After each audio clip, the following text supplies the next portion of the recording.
Welcome to the Federation X podcast. This is the Austradiacast, which I'm sure will sit especially well with my guest tonight. Everybody knows him as Kieran Crowe. Brendan has been on the dirt sheet for the last number of weeks, one of our favorite shows that we do. I'm super excited to get to do this. We're doing it from opposite sides of the world. Welcome to the show. Thanks for having me, and fuck you for calling it Australia podcast. I saw the post and I was like, at the same time, how could you not? You absolutely had to. How do I pass on that? Absolutely. Totally agree. So we have some really interesting topics that we're going to talk about tonight. But before we get into those topics, let me just ask the question, what's your current favorite angle on the boards? What's going on right now that you really love? Honestly, it's the Me 6 angle, you know, with Naked Man and Cannibal. It's an absolute riot. If you're feeling really lazy, you only have to read half of a Naked Man post. So that saves you a bit of time. You can skip through some of it. And Cannibal is a recent person that just came in, and I love the way that he sold over Celeria from day one. I thought it was great. And the fact that right now everyone thinks that Cannibal is Weed Man because Weed Man's not 7 foot tall and definitely does not have amazing hair is something I'm really enjoying. That is a lot of fun. And I got to tell you, as somebody, I think Naked Man and I have shared 5 minutes in a Fed until now. I mean, I think like that, you know, 5 minutes here or 5 minutes there, but no real length of time. As soon as I started reading and interacting with Ed with him, one of the things I realized is, and I don't know if Kid would say it, but his love for Naked Man is apparent. The need to write like a whole backstory at the beginning to set up something later, like I can see where Kid may have picked it up from in the past. Yeah, and honestly, I think you see it more at the end of Kid's posts. You know, 80s style, what will happen next? Right. Will Kid end up ODing on his next lot of cocaine binge? You know, who knows? Yeah, that's right. Which, by the way, the match with Kid and Omega and the general Scarface feel of it and the constant use of cocaine and just the whole train wreck that match was a lot of fun to read as a judge and get lost. And you had to stop yourself and kind of go, hold on, I'm actually supposed to be judging, merit here, not just reading into the story. Yeah. But that's the sign of two good writers coming together, right? When you actually get sucked into the story, your eyes aren't glazing over. And yeah, if you're reading it to judge it and you feel like you're in the judging part the whole time, that's probably a sign that the match itself isn't as engaging as you would like. Right. I think that's right. And that's a great way to think about it. Now, I'm going to just share with everybody, one of the things I tried to do tonight was prep some polls related to Kieran Crowe that I thought everybody might like to poke at. But now that we've got it up and running, I don't see how to push the polls out. So I may not be able to do them, which means I might have to just stop and tell you guys to go ahead and throw your comments in. And we'll just have to do it informally until I can figure out what the heck is going on with polls. We can set them up beforehand, but I can't see how to push them out. There's Axel on the live feed calling out, really hoping that I'll take a Cole moment and do the hype. I'll wait until I think you've left, and then I will offer to do it if you're still around, and then you won't be around and I won't have to do it. And that's how we'll get around that, Axel. So that's very Gmo of you. Yeah. Very. Listen, I learned from the best, right? I know he likes to say that I was already a douche when he met me, but he really did polish that up and show me how to be better at it. There's no denying that. Yeah, he's definitely proven wrong. You literally can polish a turd. All right. So tonight we're going to talk about some big things. We're going to talk about the Superstar Championship and just the impact of role-play titles, which I know is something that's near and dear to you. I think we're going to get a chance to talk about how serious writers navigate a world filled with comedy writers. And, maybe we'll talk a little bit about pace. The boards really haven't ticked up in the last month. Are we in jeopardy? Do we need to split and have a slower paced Fed just so some people don't feel like they've gotten left behind? And so those big themes, plus, as I always tell you, there's a really good chance Ryan Scott will show up tonight. And then we'll have him on as well. You know what? I saw he mentioned in the Discord that he really might this one time. So I'm going to hold you to it. Why wouldn't we expect that? Yeah, I'm looking forward to it. Yeah, me too. Now, was that for me or is that for Rude, who just asked if I would actually interview a good player for once, just for once? Why not both? Why not? One for everyone. Equal opportunity bird flipper. That's right. That's right. Hey, so for you right now, and I know you're really like, that is the best moment we've ever had when the flying sheet went behind you. Was that just a sheet and just it floated by? It must be Naked Man possessed. Naked Man, exactly. Yeah. You beat me to my own punchline. Right. So you're really enjoying that particular storyline. Is there somebody that you think other people might not be reading enough of, or to people like me who just were buried at work and we've only got enough time to really respond to the things that actually call us out? We get 15 extra minutes. Who are you saying, hey, read this person right now, what they're doing? They're just in a groove. I know for a long time, Kansas Kid and I have been singing the praises of Jay-Z. And I'm going to do that again. Jonas Zims is leaps and bounds ahead of where he was back in the day. And if you have not seen the post where Jay-Z literally spanked Kansas Kid in the arena in front of like the old guard and the SOSW, then you're really fucking missing out. Yeah. And honestly, and one of the youngest players we've had when we closed down, I'm guessing he was still in his like teens or early 20s, right, when we shut up shop. And there really aren't too many, like I was, even when we shut up, even when Rassel shut, I was one of the last rookies that kind of stayed with it for a long time, apart from Jay-Z and I'd say Holland. Right. There weren't, most of the people that you go with were like, had been playing it for at least a decade even back then. Yeah. Yeah, that's right. Check out Jay-Z. Don't sleep on him. Yeah, he moves. Great call. He moves stuff forward in a way that I've been slacking off on lately. Really, he really does. You know, I had him in the match with Deacon Brody, and unfortunately, a bad week for me. I didn't get as much done in the match as I wanted. But you get Marlo writing in there because that's who runs Deacon Brody.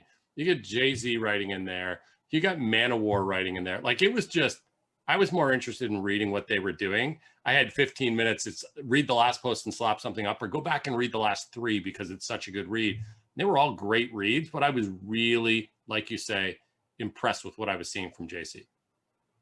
Yeah, it was good. And another person you shouldn't sleep on. I'd like to see them a little more often. And we're going to have a talk a bit about later when we go into the serious versus comedy. But Deacon Brody, I actually really like his backstory that's very slowly playing out in the background at the start of all of his posts.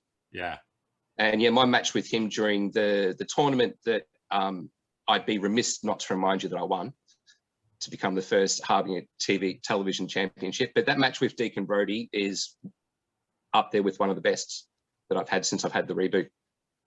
The one that just finished with VOT was probably my worst one. Like things just didn't mesh up for us. Yeah, but it still wasn't a sucky one. It just wasn't hitting those high notes that previous ones were. Yeah, I get that part. And sometimes you're just in a groove with your opponent and there seems to be like the sum of the 2 parts coming in just multiplies. Like it's just so much greater than the effort. And yeah, exactly. Sometimes it's just a couple of good posts and it's just not, it just doesn't play out the same. I think one of the things that, I have seen is I've seen a few people who they just hit their groove. And while they're in their groove, whether it's for a day, a week, a month, everything they write just seems to be the kind of thing you're like, oh, I wish I had a reason to jump right into that in that moment. And for me, Deacon Brody seems to always be able to bring that out. I love what he's writing. So I'm with you on that. I think that's another great choice for sure. Yeah. Hey, is there somebody who's playing an alt and you're like, yeah, you should totally drop that alt and play a different one? Honestly, and no, not Alan Scott. I'm not going to join that. I'd like to see Austin James come back. I'd like to have a really good feud with Austin James over who's the true social media superstar. It's something that we didn't really get to do properly. You're right. But for the most part, I think people are writing fairly well with where they're at. Mm-hmm. I know you had some trouble with Cole early on, getting some heat and some angles. And I do want to do more with that television harbinger thing. If you're still the champ, is that the case? I think I'm still the I'm still the champ. Yeah. I wasn't sure. It's great that I've got to think about it. Like, I am still the champ. Yeah. Yeah.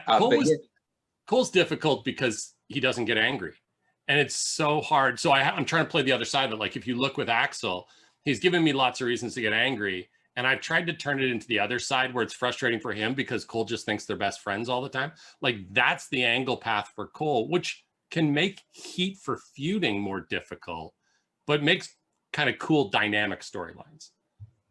Oh yeah, belt buddies for forever is great. I love the belt buddies posts. Oh yeah, I've got another one. I've got it lined up, but I'm like, I just got to find time to get it out. And so I'm going to aim to get one out tomorrow because it's a good time to do that. And I got to tell you, like, I love what Colt is doing with Axel. I think Axel's one of those ones. Colt doesn't give himself enough credit. He's constantly telling me, oh, I threw up a crap post, and I'll go read it. And I'm like, I love the introspection of the character, which gives us that sense of his, like, why am I being nice to Cole? Like, I want to punch him in the face. Why am I going on? Like, he has all this introspection going on that just adds to the tension of the dynamic for me. I love reading those posts. And I think Axel's one of his most interesting characters that I've read. Yeah, it took me way too long to realize that was SCC. Yeah, absolutely. Way too long. All right, let's dive in. I want to spend a little time talking about Weedman. We've got some people who, don't know Kieran Crowe. You have so much backstory with this character. You've done so much with this character. There is a lot, yeah. And it's really, a lot of the time, like, especially coming back when you opened up the vault, I was like, wow, I forgot about this and this and this. Or, the running joke on the dirt sheet that I've been doing with Techno where I nailed Carissa. That only came about because of how strongly Mav and Techno reacted in Discord, because they'd forgotten about that whole thing and how Carissa had swerved me and shit. So, well, even I think after you went into the vault the first time you came out, do you remember a match in which Valentine and I basically took turns punching Ed in the nuts? It was one of my favorite reads ever. I laughed so hard while I read it. I was so entertained by it. Like, for me, that was you guys flexing some comedy muscle while having a very competitive match. And as I started thinking about that, I'm like, oh, then he swerved Australia, but then there's the whole thing with Gino that goes way back into Wrestle. And, like, you just have so much history with this character. Why don't you give us, like, a synopsis? Like, what is the new player who doesn't know them more than what they've seen in the last couple months? What do they need to know to really understand Kieran Crowe? Well, the way that his story's panned out, he's a high flyer of the caliber of your Rob Van Dams. So if you're looking for a match action just sell RVD and you should be fine. With a top rope spear, he has multiple personalities. I know a lot of people are like, oh, that's confusing to sell. No, it's not. Kieran Weed's the good person. Kieran Crowe is the good person in the room. Weedman's the asshole in the room. Right. Easy. And it's just an extra text speak person that you can use. For your new person, I actually do have notes for this. Unless you're max entropy, he is your hookup. If you want to celebrate, if you just want to chillax for an evening or so, Weedman is the person that traditionally wrestlers of the Fed have gone to. Maybe even not just for Weed, but for your party favors, for like your bachelor parties and things like that. So he is a dealer who has been very lucky not to really suffer too many consequences for that. Yay, Toronto. Yeah, that's right. You're in the right place.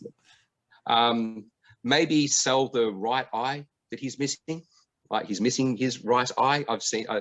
I always laugh when people sell it as his left. Is his left eye that's missing? Yeah. Get the wrong one.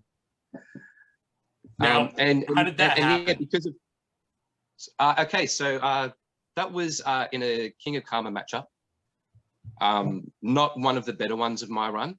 and not because of me, Maverick set up a glass cage match. And I was like, even before the match had started, I wanted to do something, you know, that would really like make Weedman have some kind of consequence for some of the crap, because, you know, King of Karma. Yeah. And that was against Of Terror, believe it or not. All right. And unfortunately, real life got a little bit in the way for Of Terror, so it didn't go down as one of the better King of Karma matchups, but definitely the one that has affected his appearance, with Kieran Crowe's appearance, more than any other. And I can't wait to use that. Kieran Crowe has not run into Of Hugger at all yet, really. And I can't wait to use that, because I don't think Of was around too long after that either. So yeah. Didn't really get to build up on it. So you could definitely bring that story full circle. Yeah, absolutely. Like all these years later. Right. Just do everything possible to avoid the hug. By the way, if you've never seen it, there's a video online of somebody who's like, if you don't like hugs, and it's like, you know, somebody comes up to hug them and they start yawning and put a hand in their face, or somebody comes up to hug them from behind at their chair and they just kind of slide down out of the chair. Like, if you haven't seen that, it is a classic recipe for how anybody who's watching should deal with Of Hugger from that whole, like, I want to keep my, like, the dynamic of that would just be incredible. All right, thanks a lot for that, because I haven't seen that, but I'm totally going to look that up for selling purposes. It would be such a good bit to do, and you could choose one of them and just run it at like one every couple posts, and you just get enough in that eventually it'll be a thing, and it will for sure get over. What do you like when you think of Weedy? Because you talk like there's lots of characters who run a drug character angle, and there's lots of people who, you know, carry the scars of past battles. What really sets Weedman apart? What do you think makes him unique? At this point, definitely not when I first started to run him, the multiple personalities. Yeah. I think, you know, it actually gives other people, might not like it, but it gives other people like an opportunity. You want to interact with the face, you can go and interact with the face. Now that the way I'm running him, you can interact with the face version of Weedman if you want to interact with the face, or the heel version. So yeah, you've got that kind of option. Another thing that makes him unique is probably that he will, well, all right, we'll sell anything. Like, we will literally sell anything. You know, Gmo will admit that. You've got some ridiculous thing that you want to sell. You know, I know, I've been there. You know, you've come up with this idea, you think it's brilliant, you type it up, you send it out into the ether, and it just gets ignored. Right. You know, no one likes that. You mark me in a post properly, and I will have a look at it, and it might take me a day or so, but I will answer it. Which, you know, thanks Valence, the boot the other, they did their first clue post and didn't even mark me in it. And I was like, well, you're lucky I fucking read that this week, because this week was a tough one. Right. So I can actually sell it. The ability to sell, which shouldn't be as unique in a group of wrestling writers as it is sometimes. I think that's right. There's definitely some things that go on where everybody doesn't jump and go, that's what I want to sell. I think about how quickly you jumped into the zombie bit before it became Overselleria. I think everybody loved Overselleria. I don't know that everybody loved the zombie bit. No one loved the zombie bit. And that's how Overselleria actually came a bit. I was like, all right, I've done the zombie thing. It's fucking stupid. How do I explain it? And sort of like give my way an out that isn't like some stupid like voodoo fucking, you know, thing. And Overselleria was an accident. It absolutely was. It was just an excuse for that. But when I had the idea, I was like, oh, that's got legs. You know, if people sell that, that's got legs. And they did. They loved it. Yeah, Maximum Carnage, one of the best things to come out of that whole thing. You know, Omega's already talking about making Overselleria a yearly event. Can you imagine? Because there's a new straight like the flu. So that would almost be worthwhile as a prize. Like, you win it and you have the right to drop it on the Fed in any month you want. So you can pick a moment where like a rival or somebody is stuck in the worst situation and be like, hey, I'm dropping this. This is my right to drop it. It's back for 30 days. That's amazing. I love that. Right? That could be an MEI prize. Right. Like when you think about like, hey, we need prizes that like it can't always be a title shot or a third man in contract. That would be a great prize to get and have in your back pocket because you could use that strategically. You could even use it as, all right, I'm feeling a bit flat with my character. I don't know what to do with them, like, but still keep it within character. You know, not all of us have 1,000 clones. So maybe, you know, you sit there and you go, all right, maybe I can take it. I can use over Celeria and this outside influence to change it up and give the rest of the Fed the opportunity to do the same. Right. Well, and I think it's fair for us to talk about Ryan and say, like, I think Carnage was running flat after losing the title, not sure kind of where to go with Carnage. This comes along, he jumps on it, and suddenly he's got legs that carry him 4, 5, 6 weeks on that, right? Like, and he was having fun with it, and everybody else was having fun kind of laughing about it. And in the Rumble, we had a real blast with him and Ed just having one of those moments, and with Omega and Manowar being like, I can't tell which one's mine, which one's yours. And like just the whole dynamic of it was, and I sent a message. I'm like, we should have the Ed Olympics where like we have to compete in a bunch of events to see which of one of us is the better Ed. And he was all over it. I really wanted that because I wanted to sneak Valentine in there for an event where we just saw who could take the most nut shots. Oh my gosh, so entertaining. So I really wanted to write that post. Yeah. But true story about like the Carnage and over Celeria. The SOSW was really disappointed when he cured himself or got Jay-Z to cure him, because we were like, all right, we're gonna ruin his fun. He's had some fun with it. Next time any of us are in a match with him, we're gonna cure him and we'd make it like a big part of the match. And then he cured himself like off card. It was like, oh, you ass, man. So that's how I felt. I had my match with Axel, and for a month prior, like just because of one post where the name was wrong and somebody called him Alex, I had been playing with him. One day when I redid the rankings, I put Alex instead of Axel. One day when I put in a post, I had someone else call him Alex, and never Cole. Cole always gets it right. He's too good a bro. He never makes them, and it was driving him nuts. And I was totally in our match going to be like, hey, so it turns out his dad, who I brought in, his dad's name is Alex, and he's actually Alex Jr., and that's why he gets so angry about. Like, that was my whole, I'm going to drop this in our match. And in our match, he just casually, not having a clue, dropped the name of his father. And I was like, oh, you bastard. Like, you are not really good at going for the long payoffs, are you? Well, listen, you got to go for them. When they come, they blow. They're amazing, but you got to go for them, right? Who knew that he was suddenly going to drop the name of his father? I couldn't plan. And of course, you know, it was the absolute right name, because that became a running joke in a lot of posts that interacted with Axel. Right, but it did not work out for me. Sometimes that's just the way it is. So, like you hit my radar, I think around the time of one of your earlier King of Karma runs.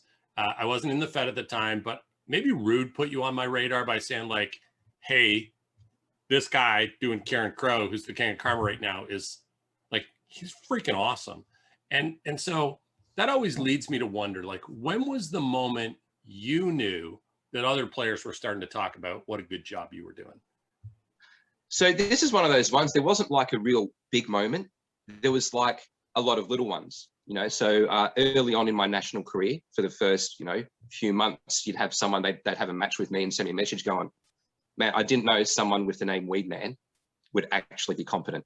You know, they go in with all these preconceived notions without having read a post. But, you know, it would be like little moments, like say Maverick calling me the heart and soul of NGPW, or Legs Eric judging, putting in a comment, one of the top 5 EFED writers of all time. Yeah. And some of them I hear about in retrospect. So I was asking on Discord, do you remember that King of Karma match? You know, real life got in the way and screwed it up. And he goes, no. But I do remember going, oh my God, I've got this big match with Weedman.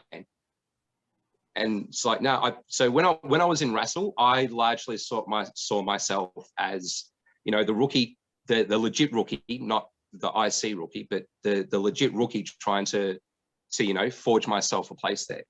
Right. Because you know, a lot of the people would kind of look down, you know, jobbers are a renewable resource. You know, that old shtick. Those were the days. Yeah. Or, you know, I'd also remember when I started off in the TWF, and I had a lot of fun there. But after about 4 months, I was like, no, come on, I actually want to go and play with these incredible writers that are passing through. And I remember getting really, really pissed off. But the month or two before Chevalier finally promoted me, there was a Chain Reaction had stopped in for a cup of coffee, and I had a match with him. And, you know, 3-day match, I'd posted twice in the first two days. I hate posting off myself. Right. Fucking loathe it. Yep. Can't stand it. And so in the last 2 hours of the card while I was gone at work, he posted 3 times, which was the postman's. And I just decided, yeah, he's not going to show up now. It's been 2.5 days. Took the match from me. His writing wasn't really that strong. It was just okay. And then he got recruited. And I'd already asked Chev, come on, if you got space. And then I watched Chev and I watched Chain Reaction get promoted before me. I was like, yeah, no, this is not a boys club. It's not about your talent. It's about who you know. And primarily for Mishes, that is true. So let me clarify this just right out of the gate in case anybody else is wondering. This is proof that Chevs is actually physically retarded. Full stop. I don't need to say anything else about this. If you think there's ever a moment where Chain Reaction gets picked as a writer over Kieran Crowe, you also are deeply mentally handicapped. No question. Honest answer right there, folks. That's right. Moment of truth. The weird thing was, like, it wasn't too long after that, Chevalier had a real problem recruiting. Like, seriously, at one stage, he couldn't even fill in the 25 roster members that you could get. And that's the only way I got in, was because he couldn't recruit other people. And hell, even when Mav took over, Mav found himself with quite a few spare slots, and he could recruit. People followed Mav all over the place. So there was this huge influx of talent of like 9 people, 8 of them way more experienced than I'd been. So that was another adjustment. Writing, Chev had a bit of a hard on me when I first rocked up. Much like Tony Rhodes, like when I started posting, my first match was a world title match in a cage against the Jewish stud. Sadly lost that, but gained a lot of respect for it. I think that was a really good line to run. Had my like big feud with Hank Hooligan, which led to Carnage selling me like doing this anti-Hank ad because he was doing an election angle for the King of Karma. You had me doing this ad saying, "Do you like your kings acting like a queen?" I was like, Carnage, nice one. That's brilliant. Nice one. Yeah. But yeah, let's do a bit of Chevy bashing. Let's do a bit of Chevy bashing. I'm happy. That wasn't on the plan. Let's do that. So one thing that Wheelchair Eric will say that I was known for was my feud with Hank Hooligan. Very traditional face versus heel. I was selling myself as NGPW's premier heel at the time, which I definitely was up until the age of Mav. And we built up heat. It was entertaining. People were loving it. You do your match here and there, where you know they're in a tag match. We're gonna hold them off. He did not book us in a one-on-one matchup for about 6 fucking months. Was he trying to kill the angle? No, what it was, he wanted one of us to hold the King of Karma title. So he wanted the conditions. He wanted there to be some kind of like title thing involved, and I don't think there needed to be. Yeah, you know, it was completely unnecessary. He wanted a title match, and he wanted a King of Karma matchup, and he eventually got it. And you know, we had that match, and considering how much of an arsehole I'd been, the culmination was that Hank Hooligan took the King of Karma title off me, and that was the right result. But I took the game very seriously back then, very seriously. I was quite young. And I remember a New Year's Eve arguing with Chevalier. And this is not a bashing Chevalier, this is a bashing myself. I'd won my first King of Karma title against Law Martin, or their character was Aurora. They'd spanked me in the first one, gave me a selling lesson I have never forgotten in the first match. Yeah, you think you can, yeah, I wasn't that good a seller. Won the second match, but was written into a kind of corner where terrorists had come and like, I had basically gotten as many of the innocents out as I could and just let the shit explode. And apparently that was against racial policies. Because I didn't do it, I wasn't graphic about the deaths. I just said they explode and let you use your imagination. But anything that was against racial policies automatically meant a loss of the match. And there was this bit where he's gone, all right, I've actually had to speak to the EC about this match and other commissioners. And so basically you've won the match, but I'm also going to fine you 5,000 wrestle bucks for your last post in it. And I argued with him for like 4 hours about a match I won on New Year's fucking Eve. Did you kitty quit? Like That would be the perfect finish. Such a waste of time. Right. It's not like I ruined my New Year's Eve. It was during the day, but yeah, I didn't realize that basically if you did something bad enough to get a fine, you traditionally you would automatically lost. So in that way, Weedman is so good he can break wrestle policies and still actually be the winner. I'm really interested by that though. Like clearly in the writing back and forth, this situation got set. Is the only appropriate outcome in wrestle to be Superman and save everybody? Like exactly. That was my first argument. It's like Weedman's not a fucking bomb disposal expert. Right. And I refused to sell him as such. Right. That was just stupid. It's pretty wild. Yeah. I've got to say though, Law Martin, ton of class. They were like, yeah, this is the right call. You know, I probably would have done the same thing if I was written into the same situation. Yeah. You know, so they had a lot of class about it. They weren't upset about how that went down at all. Good. The law strikes me that way. I'm not super surprised by that. And actually, getting you the win, this is going to hurt me to say this. It's actually pretty much the right move by Chevs, right? Like he's in that position where what he's supposed to do is fine you and take the win from you, and he doesn't.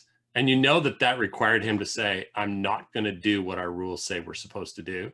I feel dirty standing up for him, but that's actually better than what the EC would have asked him to do.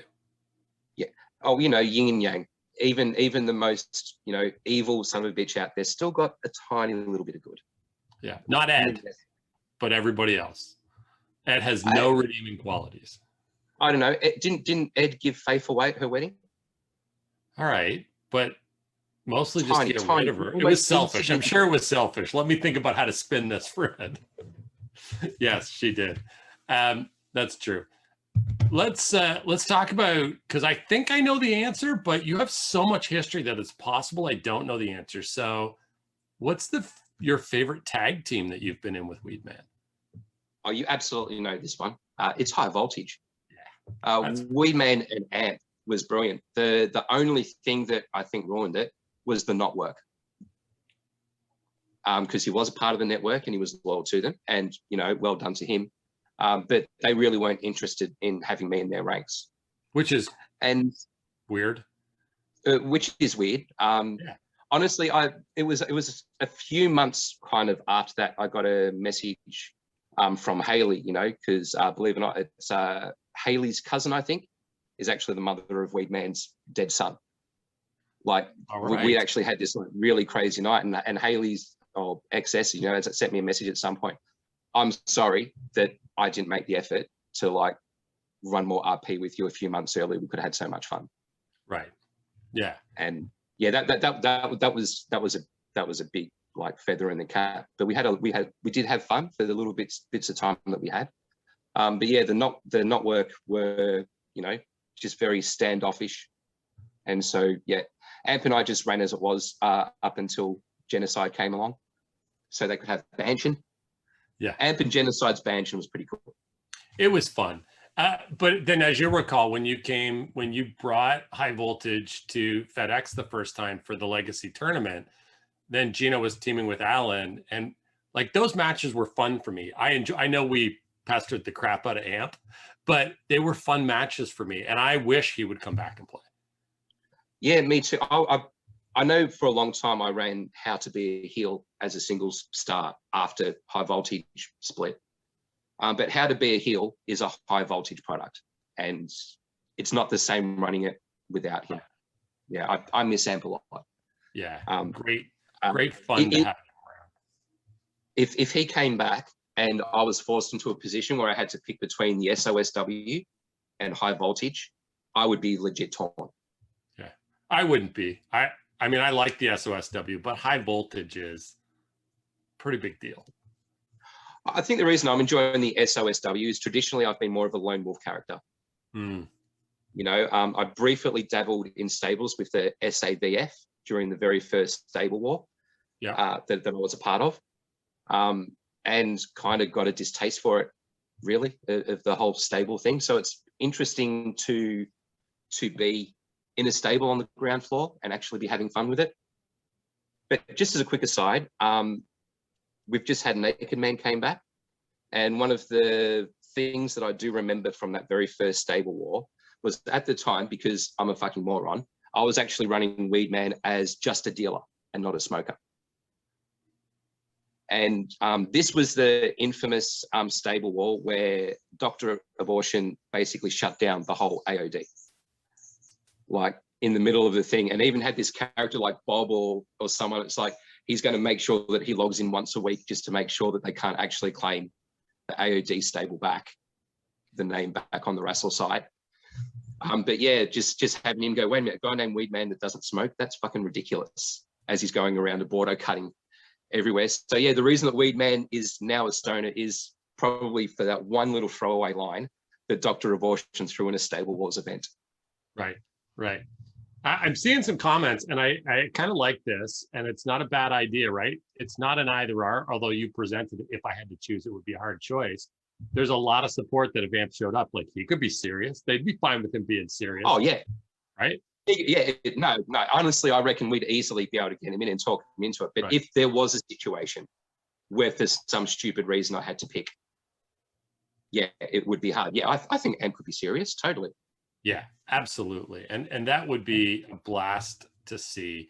I don't think Amp appreciates how many players really, really like him as a writer and as a character. Like he is, we mentioned him and the live stream just blows up with commentary about him because everybody really does enjoy him. Yeah, every month or so I'll go and, you know, send out some feelers on one of his Facebook messages or Facebook posts, and he doesn't seem to reply to them. That said, you know, he has had some health issues that I don't think we should go into too much, that might make the act of posting, you know, a frustrating experience. Well, I totally feel for you if that's the scenario you're in. So I totally understand that. Let's talk about titles, because at this point, Weedman's had plenty. But I feel like we all know that there's one title that he holds above all others. Talk to us about it. The King of Karma title, obviously.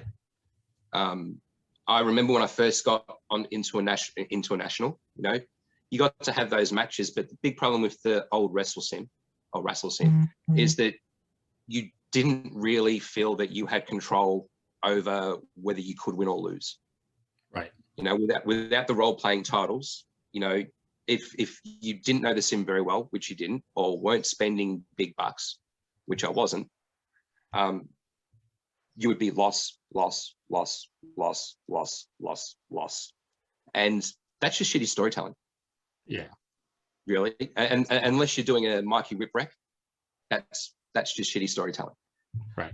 So the King of Karma was, you know, I'd already started, I'd obviously gotten role-playing titles in the regional level. Can't remember what it was called now, but you saw the King of Karma and you saw the matches that were being written about it. And it was an attainable goal. It was something I felt that, you know, I could work myself toward. Right. Which, you know, was not the thing with the world title. I didn't think I could win it. I did. I somehow fluked it. You know, I even fluked a Smash Mouth once and was like, what the fuck? How the hell? I went to work at like 2, 3 on my Sims and come back home and people are congratulating me because I won. All right. How? But no, that yeah, the stories. Also, that's where at the time, you know, now we're a lot more hesitant about being in full-on RP matches as older people because we know what it does to us. Right. You know, your max entropy is going to think real long and hard before accepting a full RP match. Right. So, but back then, that's what the best of the best were going for. Damn the EC, you know, banning people from making the role-playing title the top title. No matter how much you made that a rule, that's not how we as a community saw it. Right. It didn't change the way we looked at the titles, right? The guy walking around with the world title go, woohoo, look, I've had the world title for 2 months. The rest of us are like, yeah, we don't care about you. That guy's got the title we care about. Yeah, exactly. And it did have some prestige. I'd actually forgotten about this until I was watching a Mav Twitch stream. You know, plug for Maverick Man 1 on Twitch if you want to check out some your characters in a 2K game. Go check that out. But I'd forgotten he actually tried to get the King of Karma like put to bed. He wanted to get rid of it. He hated it. He didn't like the cock as the acronym. Let me pause. I think there's an AMP sighting on the live stream. Ooh, hey. This is big news. We're excited to see that happen. That is a thing we've been waiting on. This is the one podcast I can't actually see the fucking chat because I didn't want to lose thread of the conversation. It's okay on the dirt sheet, but not for something like this. The live stream is, of course, blowing up now because everybody's excited that there's been an AMP sighting. Man, I'm happy that you're joining us on the podcast. Honestly, even if you can't write, you should join us on the Discord. Like, seriously, 100%. You should. If you want to reminisce and just talk shit with a bunch of people that you used to know, please join us on the Discord. Yeah, we would love. No pressure for posting and shit, but yeah, we would love to have you back, even as part of the community, right? Or an occasional judge or something like that. 100%. And speaking of judges, I don't even know if it's the writing that makes us like reluctant to be in all role play matches. It's the judging, right? I had 2 matches on this card that were good. I mean, everybody who's playing right now is a good writer, right? Like, we don't have scrubs and new people. And both of them I looked at and went, oh, so it's going to be the role play that decides what happens here, which means I have to pay super attention. Like, one of them didn't get their answer until, I don't know, like 3 o'clock this afternoon because I had to pore over it. It was close. Well, especially like, you know, the MEI now has a post cap. Right. Now nor should it, your X Factor Championship does not, because you don't want to limit it, especially since it does have that sim component. There's no post cap, but according to the rules that were on the card, I only judged the first 4 posts from each person. Okay. So, which is at least a little fair to me, right? Like, that's, you guys want to run wild, you should run wild. Like, if you're having a great match, I don't want you to stop because of some post cap, right? So I have an issue with the post cap, not the post cap, but only the first 4 posts. As a general rule, one of those posts is going to be an entrance. And sure, you can do some things to make your entrance unique and something, but if you've got like 8 posts from each player, yep, you know, chances are their last 4 posts are going to, you know, have more payoffs from their build as opposed to their first 4. So I actually think you make a wonderful argument. The Daughters of Destruction were 1 point ahead on the sim. And they almost lost the titles. They came real close to losing the titles because their first 3 posts were pre-match. And when part of my judging criteria is match action, obviously they didn't score that in those 3 posts, right? No. And so whereas the boot were like 1 post before the match, one that went from entry right into at least some semblance of starting the match tension that you can get some kind of points for. And so for a moment I thought these guys are going to take it back because, and if it weren't for a few technical issues, they would have. They came real close to at least getting that point back on them in the role play section, which would have made it a draw, and the Daughters wouldn't have won the title. Yeah. So, And that's one of the reasons why if I'm posting first, which I am now, in a match because of the way the time sets up, I get home a bit after midnight on the board time. I've basically been, I didn't do it this week with VOT because I wanted to set up this like little, no one can recognize Weedman stupid thing that I was doing. But we had, you know, I've basically been making my first post an entrance post a lot of the time, just so that, you know, we can get going. Right. You know, times don't match up. Let's, you know, let's just kick shit off. Right.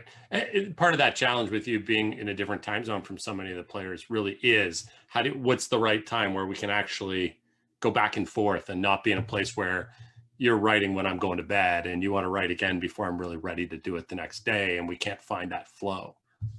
Yeah, you can see that in the Maverick Dawson finals. You know, there's a set time that he can post, so he has felt the need to block post at points. Yeah, you know, because that was when he had the time to do it. Right. I've got to say though, Discord, much better than, you know, messaging over the forum, is a much better tool to coordinate. You know, yes. We can sit there and go like, are you posting? You know, I can see you're still awake. Do you want me to try and rush up one now so that you can post? And I've had VOT say, oh, I'm going to quickly get one up, and I've been able to say, no, look, I'm going to bed. I'm not going to be able to post until after work tomorrow. Take your time. Don't rush it. Right. Right. I think that's an advantage, and it's much better than what we had before, which is we didn't really do that, right? That's why people used to have things like that. They would argue, should we have dibs or not have dibs? Because we didn't do that. And now there's this Discord channel that really affords us a little more out of character conversation to make sure that we can have some flow in the matches. And so I think that's a real plus. So talk to me about that King of Karma run. I want to circle back to that because I don't want it to get lost in the conversation. You know, give us a couple of the big matches, the big opponents that you really had some fun with during that run. Well, I'd be remiss if I didn't mention Royal Ryan Scott. Had a couple of decent matches with Royal Ryan Scott, and one match that I think he got a bit robbed, honestly. One of Mav's big judging criteria is who's controlling where the storyline's going. Now, you know, you said Royal Ryan Scott, and it just so happens that we have Royal Ryan Scott on the line ready to, I told you guys he was going to join the podcast. Beautiful. Let's get him in. Yeah, you set me up, aren't you? You, I'm out of here. There he is. Yes, I did. Hello, everyone. Hi, how are you? Of course. I didn't think he was there for a second because you're an asshole. But yeah, Royal Ryan Scott, some of my, your screen's frozen up, it looks like. Or is my... Hey, Matt, you're freezing up. What's going on? Let's talk about him until he gets fixed. That's what's going on. You know what? Give me a second. I'm going to dump out.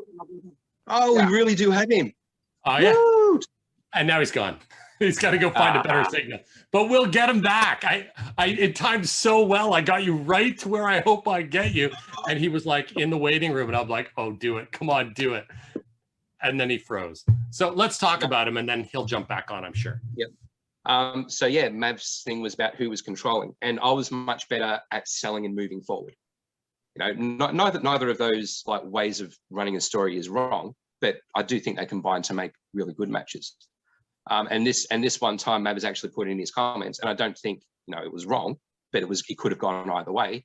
Where he's gone, this one time, I'm actually going to let basically the person that sold it. I think Weedman just sold the stuff brilliantly, and yeah, that match I actually sold as a no contest. I didn't even give myself the win in that match. We ended up being locked in a freezer by the Yakuza, and I was like, no, this doesn't have a match end. This just ends where it is. Right. And the next week was basically everyone in the feds trying to rescue Royal Ryan Scott and Weedman from the Yakuza. Love it. That's so good. Did you like, so again, I'm going to derail on this. Do you see a lot of those scenarios? Maybe we'll get Ryan back in where the writer with the finish decides to not just put themselves over and take a clean win? Because I don't think I see that as often as I'd like to see it. We don't see it. Hollands did it in their last post before they became Bucky. Hollands gave someone else the win, I'm pretty sure, even though they had won. But yeah, we don't, when it's in line for the story, no, we definitely don't get enough, no contests. Right. And although you do get some interesting finishes like Deacon Brody in the tournament, selling basically that Weedman intimidated the referee into a quick count while it was a zombie and stuff. Like right. we do get more of those finishes, and those finishes are great. Or, your dusty finishes. I still don't mind a dusty finish. I don't think there's anything wrong. Right. I did a dusty finish against Max Entropy, like early on. I was like, yeah, I bit his tip off it during the match, and like 15 minutes later had him disqualified for it because the referee had passed out at the sight of all that blood pouring out of that part of Max's body. Right. So no, we don't. But at the same time, the story should be set up for it too. It shouldn't just be done just because it's an option. And like a lot of people, I have problems with finishes. I reckon most of my great King of Karma matches, or even King of Wrestling matches, don't have finishes because I was just that exhausted by the end of those matches that I didn't have it in me. I needed to take a few days off. I couldn't even do a quick.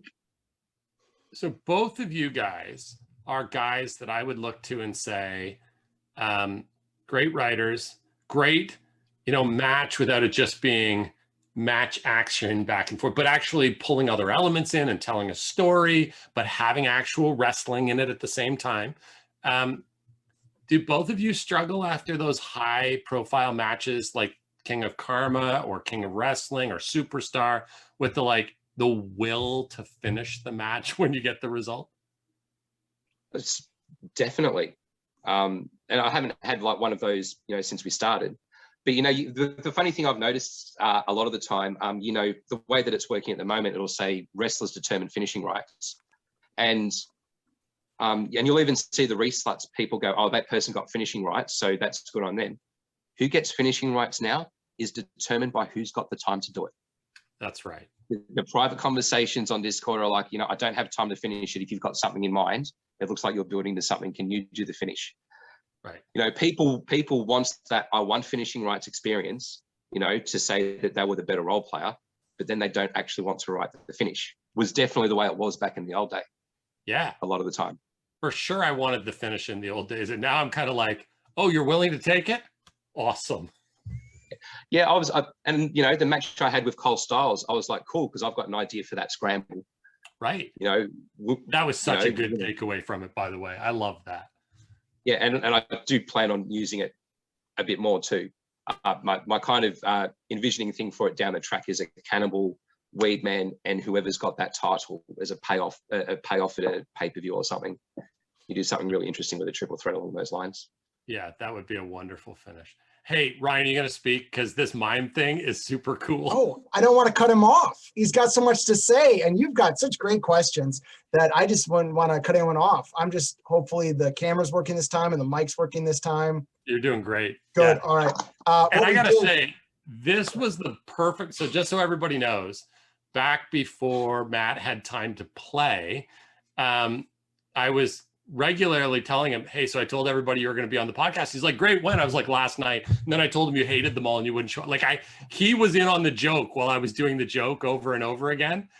And finally I was like, hey, so Kieran's coming on and he's the most pissed that you never come on when I say you're going to be on. He's like, I'm totally available. Let's do this. Yeah, fucking legit. I still want to see an RS podcast. Yeah, we'll totally do one. That'll happen. We will. For sure. Yeah. But yeah, so sorry. Hey, everybody. Hey, sorry for the technical issue before. We made the genius idea of putting our office as far away from the router and an extra floor. So whenever I try to do it on my cell phone, it's always touch and go. But what are you gonna do? So to finishing rights though, yeah, 100% the same sort of thing, especially because I find that if you're building a good match, you're building a lot of back and forth and back and forth. And so it could even be that you're on the losing end at the time the last post is posted. And so then not only do you have to reverse that a lot of times, but then you have to come up with the finish as well. And especially because unless you're building something specifically either with that person or with another person, like unless you have future storylines in mind at the time that you end that post, really your post is, and they grab the tights, 1, 2, 3, oh, they won the match, yay! And it's like, that's 6 sentences. Like, there you go. I just wrote 2,000 words, and here's, you know, I don't even make word count for my finish. The other thing, to your point as well, is what's really nice is, yeah, when people say, hey, I'll do the finish, because I know I wasn't the only one. We all probably fell victim to either on us or on the other person that won, where say the card goes into Friday or into Saturday, and then suddenly the person is busy that next day, like all day. And so you just sit there waiting for the finish to be posted for like a day, 2 days. I'm sure I wasn't the only one that's also been in a situation where you just literally go, so the match is done in a different post, and I'm going to do these things on now carrying on. So it's really nice to like not have to wait. Yeah, when people were like, oh yeah, in our case, you know, Brody can take it. Oh, okay, yeah, let Brody take it. And then at least we know it's going to be done by a certain amount of time so everyone can kind of move forward with momentum. Yeah. There was definitely more than once where I basically sold Kieran as getting himself so high he forgot the end of the match to move forward. That's awesome. I don't know if anybody else, but raise your hand if you've been in a match that never ended. Right. Yeah, absolutely. Yeah, because either you or somebody else. I think another issue with endings, and I think anyone that's read a lot of Stephen King fans will see this, it's a lot easier to build to a really good climax than to satisfyingly pay it off. Okay, it's actually, I think that's a challenge. Best ending in a match you've been in? Oh. You know what? I'm going to give this one to Joe Power, which was one of my most disappointing matches. You know, this is when I was first starting to bring in Kieran's multiple personalities. And, you know, I had the good version trapped inside, and Joe, and I had this post written for this particular, I'm pretty sure it was King of Karma match. I'm pretty sure you might have gotten the King of Karma title off me for it. But I remember I had this post written, and I'd been planning it for like a week. I properly crafted it. And then I spent 16 hours arguing with my fucking modem, trying to get the bastard of a thing posted. I even remember this one time where the Wrestle front webpage like loaded, and I'm like, yes, quick, log in. And then my internet went down again. And I was like, and I ended up posting it. I posted, like, I know the card's finished, but I wrote this post, and fuck it, it's going to be part of the match. I don't care. But you actually, and you gave it a really good finish, you know, where you actually said, you know what, Kieran, I'm proud of you. You should take the finish. You can go back in before the count out. I'm like, no. I'm thankful for you. You know, you've given me the freedom that I haven't had in many years. And right. Yeah, Joe Power, a incredible finish to a very, very disappointing match, because there was a real good build to it. Yeah. Probably my second worst match as far as where I thought I was and where it ended up. So I remember that match a little differently than you. And I remember thinking, like, it should have been in. Like, I don't want this to not, you know, be like, I wanted to see the ending. I wanted to hear like this, what you'd worked on. Technical issues aren't ever, I'm not that guy, right? Like, I'm never the guy who's like, hey, wasn't the match supposed to be over at 12 exactly? He posted at 12:01. Don't count that. I want to get the win. Like that. I want to get the win because I want to do a great job. I don't want to get the win because you were 30 seconds late posting something. That's just not me. No, but this ended up being like a day. Like it killed. I'm pretty sure it killed my entire last day of posting. Right. Yeah, and technology will do that sometimes. Or, you know, we had an ice storm one year, and the ice storm took out all internet like for a long way around me for like 4 days, and it was the 4 days of the pay-per-view. Like I was like, I guess I'm out. Like, I guess I lose everything I have. What am I going to do? I'd have hated that back in the day, because I always tried to do something special for the pay-per-views. Right. Yeah, I totally ripped off Rob Van Dam and missed a pay-per-view, but at the same time, there was no one that would come out and go, yeah, bullshit. No one was saying that either. Right.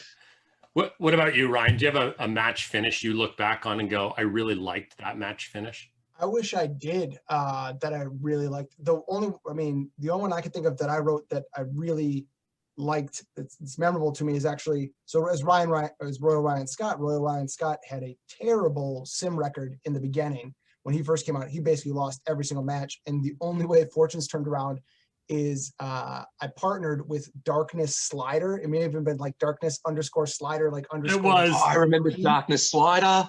And poor Darkness King of Slider, match action. Yeah. And nothing else. What was that?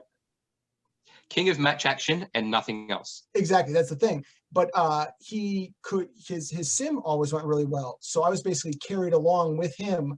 And so then as a character, I was very defensive for Darkness Slider because I was doing well with him. Though also in character, I didn't really want to be saddled with this guy because it's like Darkness_Slider. And Royal Ryan's thing in the beginning was he was there for redemption because Alan had accidentally embarrassed the Scott name as far as wrestling went.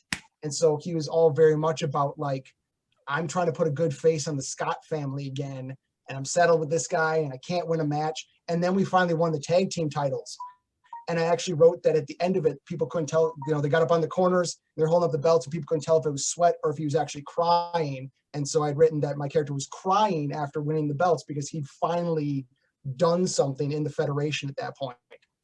And that's one of the few ones that really sticks out, is like building to something. I mean, I'm sure there are plenty of other ones, but again, a lot of times it's honestly just you get the match win and then it's on to the next thing, and you spend the week or the month building these storylines. And outside of the match, I wasn't building a lot of storylines that were continuing on unless it was some sort of grudge feud where it might be that I quick stole a win, and so we're going to keep fighting later on.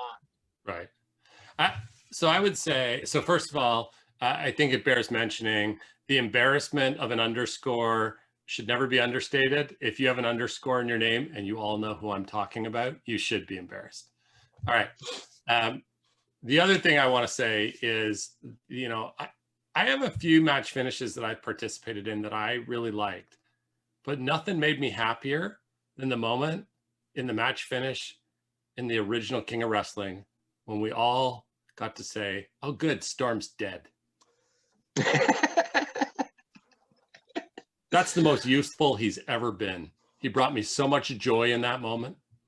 Yeah, and I'm sorry, Mav, I'm never going to let you live that down. Every time, that comes up, I'm going to say, no, he died. I'm going to say functionally the same. You laid down for him. You did a person peoples. Person peoples. That's what we call that now. If you just job out for somebody, we call it a person peoples. I love it. That's great. That's right. So Storm died in the very first King of Wrestling. Is that how that ended? Yeah, the very first King of Wrestling final, Storm died. King of Wrestling came after one World Championship?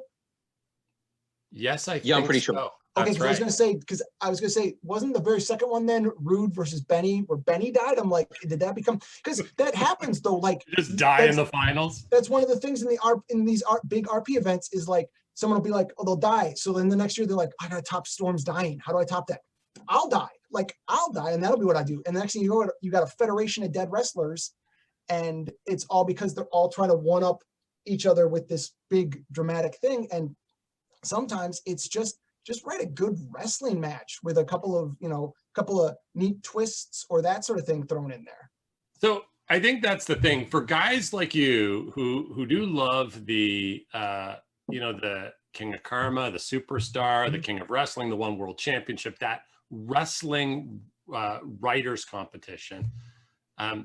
Do you feel like in a progressive tournament like the King of Wrestling or the One World Championship that the guys have to find a way to bring, and I'm going to use the rude term, more shock and awe, as every round of the event goes on?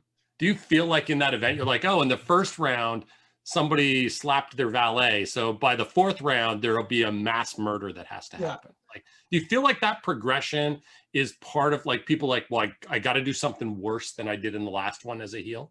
I feel like it depends. I honestly think that almost falls on the judge. I think if they see that judges are rewarding the increase in shock and awe, it's the same thing with television. If people keep responding like that crash television style, then everyone's going to try to do it, and you'll get varying results, and people will quickly get burned out on it.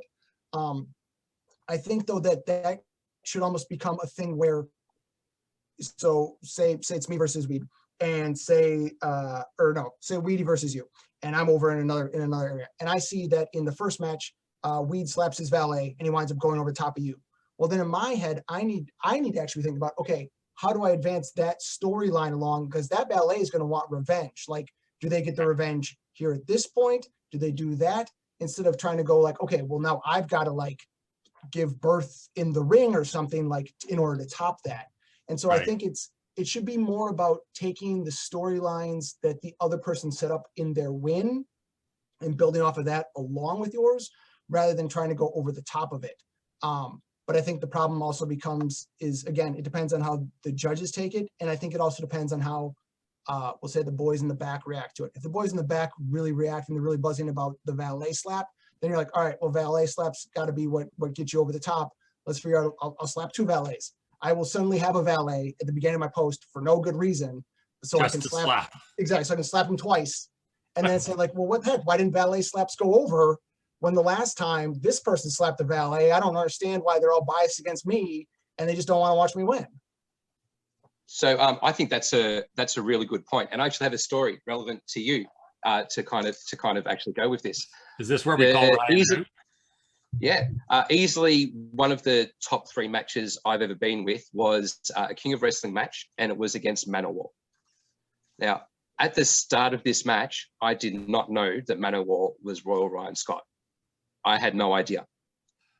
Of course, Royal Ryan Scott knew who the fuck Weedman was.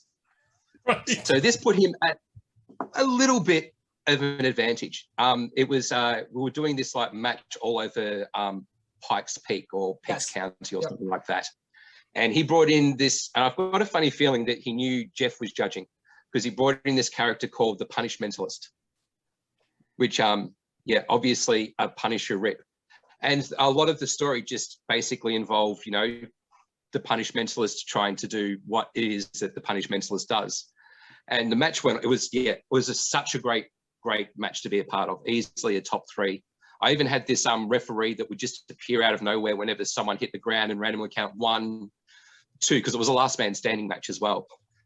We ended up being in the caves of this mountain, and all of a sudden he's got like night vision goggles. We broke up a wedding party.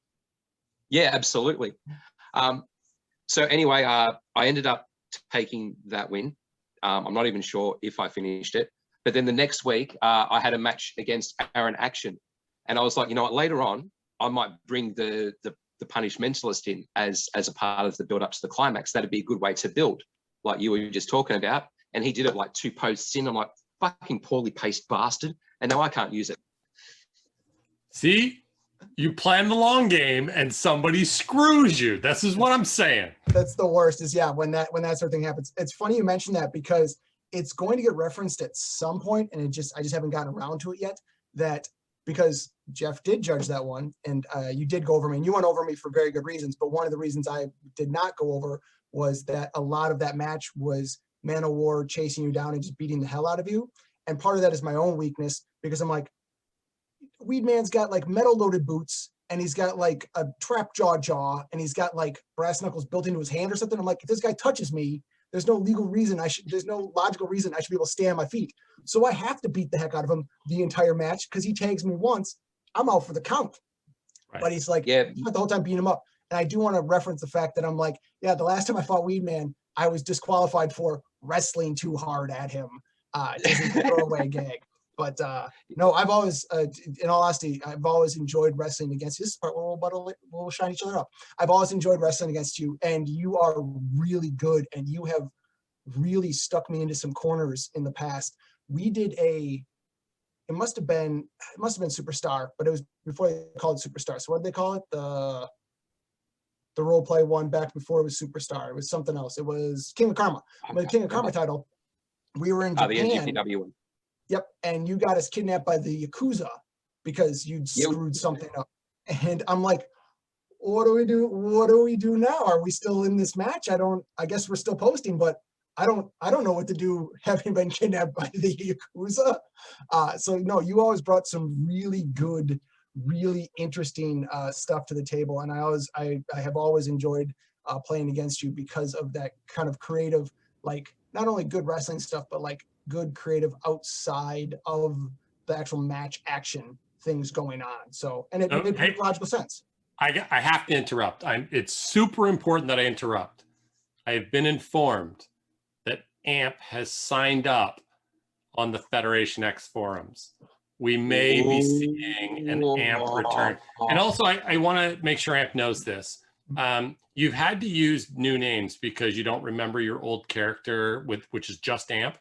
I can sort that shit out for you. So get on the Discord and catch up with me, and I will sort that out for you. You don't have to, I mean, if you want to use the new profiles, you can, but I will get you in without a new profile. You can get into your old profile. I will help you sort that out because we're all super excited at the idea that you might be back.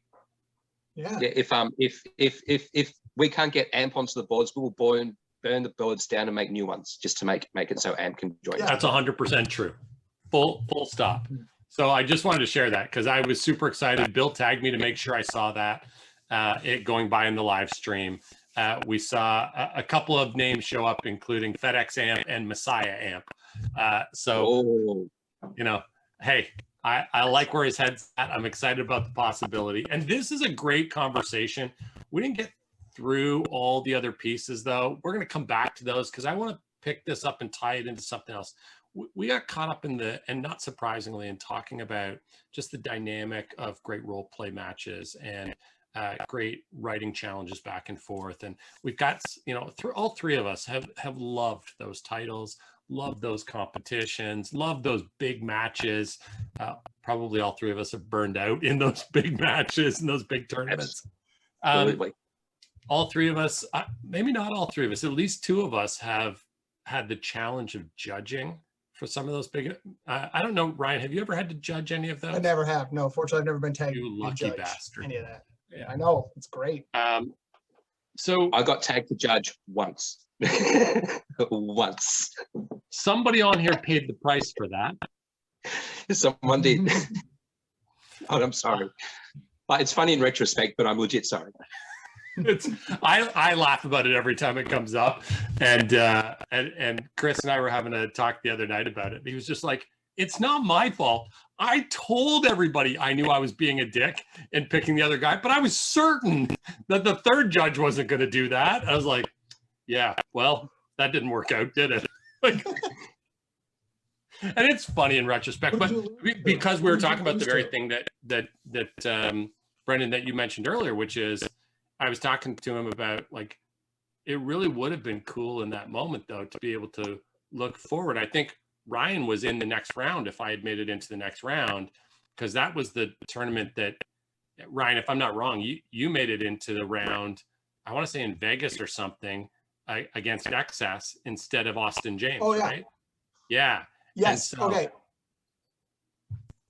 Just a quick story I want to tell about that, and in regards to like burnout and stuff. The best thing about that King of Wrestling, because I do remember that, I fought Osiris in the first round, which was great. I lucked out getting past him. Then I fought, Austin James. I fought a guy in the second round. No, it wasn't Austin James. it wasn't, because I fought XS and got knocked out in the second round. That's right. But I fought another guy who's James Bartlett or something like that. I can't remember his name now. If it was you, raise your hand. But XS and I had agreed in advance. I'm like, because XS and I go way back. We go way, way, way back. We go back as far as Jeff and I before I realized who Jeff was.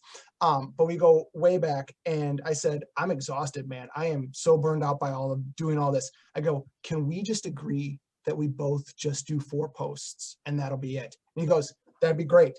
And so we went in that, knowing we were only we're going to do 4 posts, and that's all we did, instead of like 6 or 10 or whatever. And it was such a relief going in. You still have to do your best work, but it was such a relief to know this is all it's got to be. Let me clarify. That was a huge relief to the judge. Oh, I believe it. Right.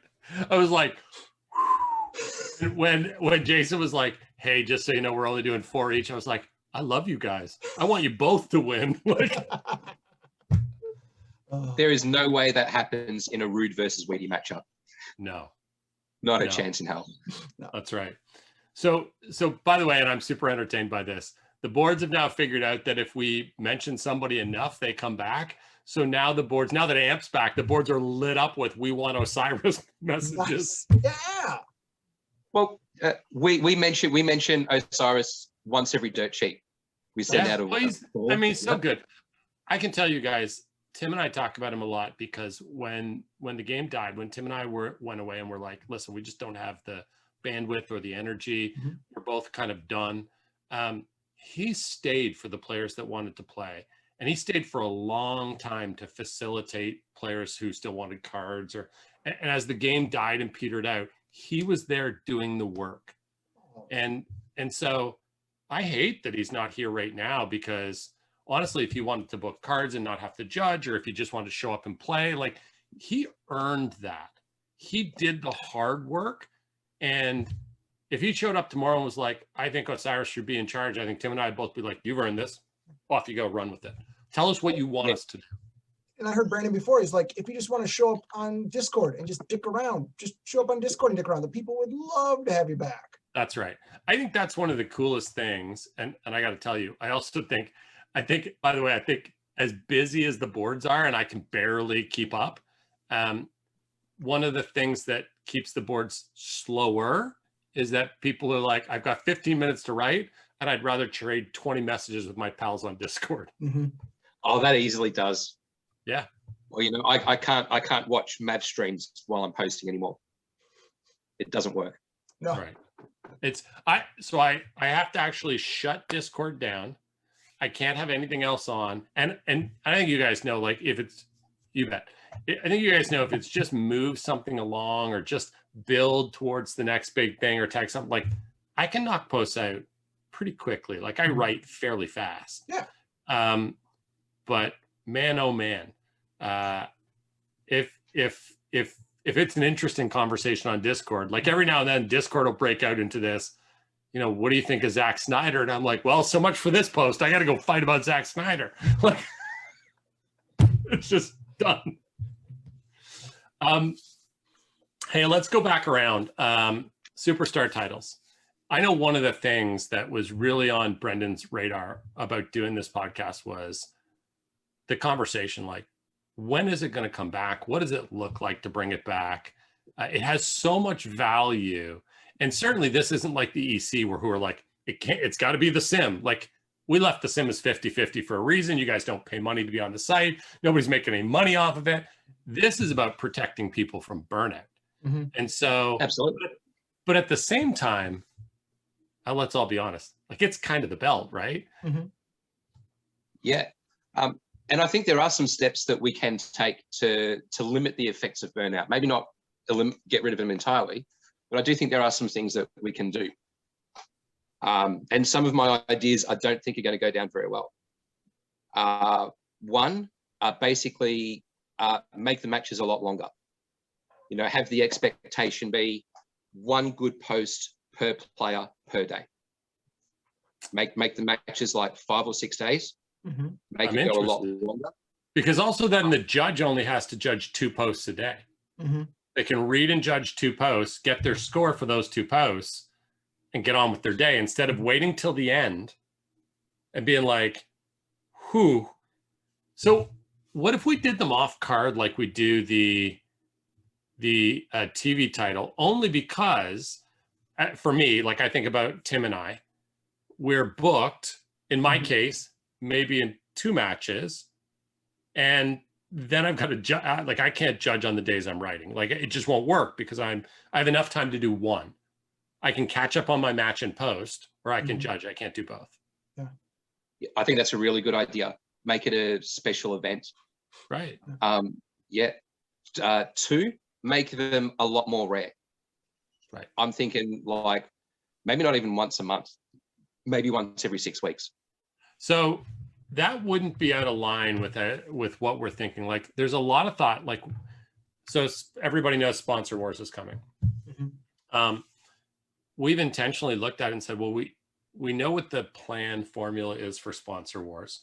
So what we won't do is go back to what we used to do and fit it in a month. It'll probably be a 2-month event because we do cards every 2 weeks, right? And so we're looking to turn it, but we'll draw it out.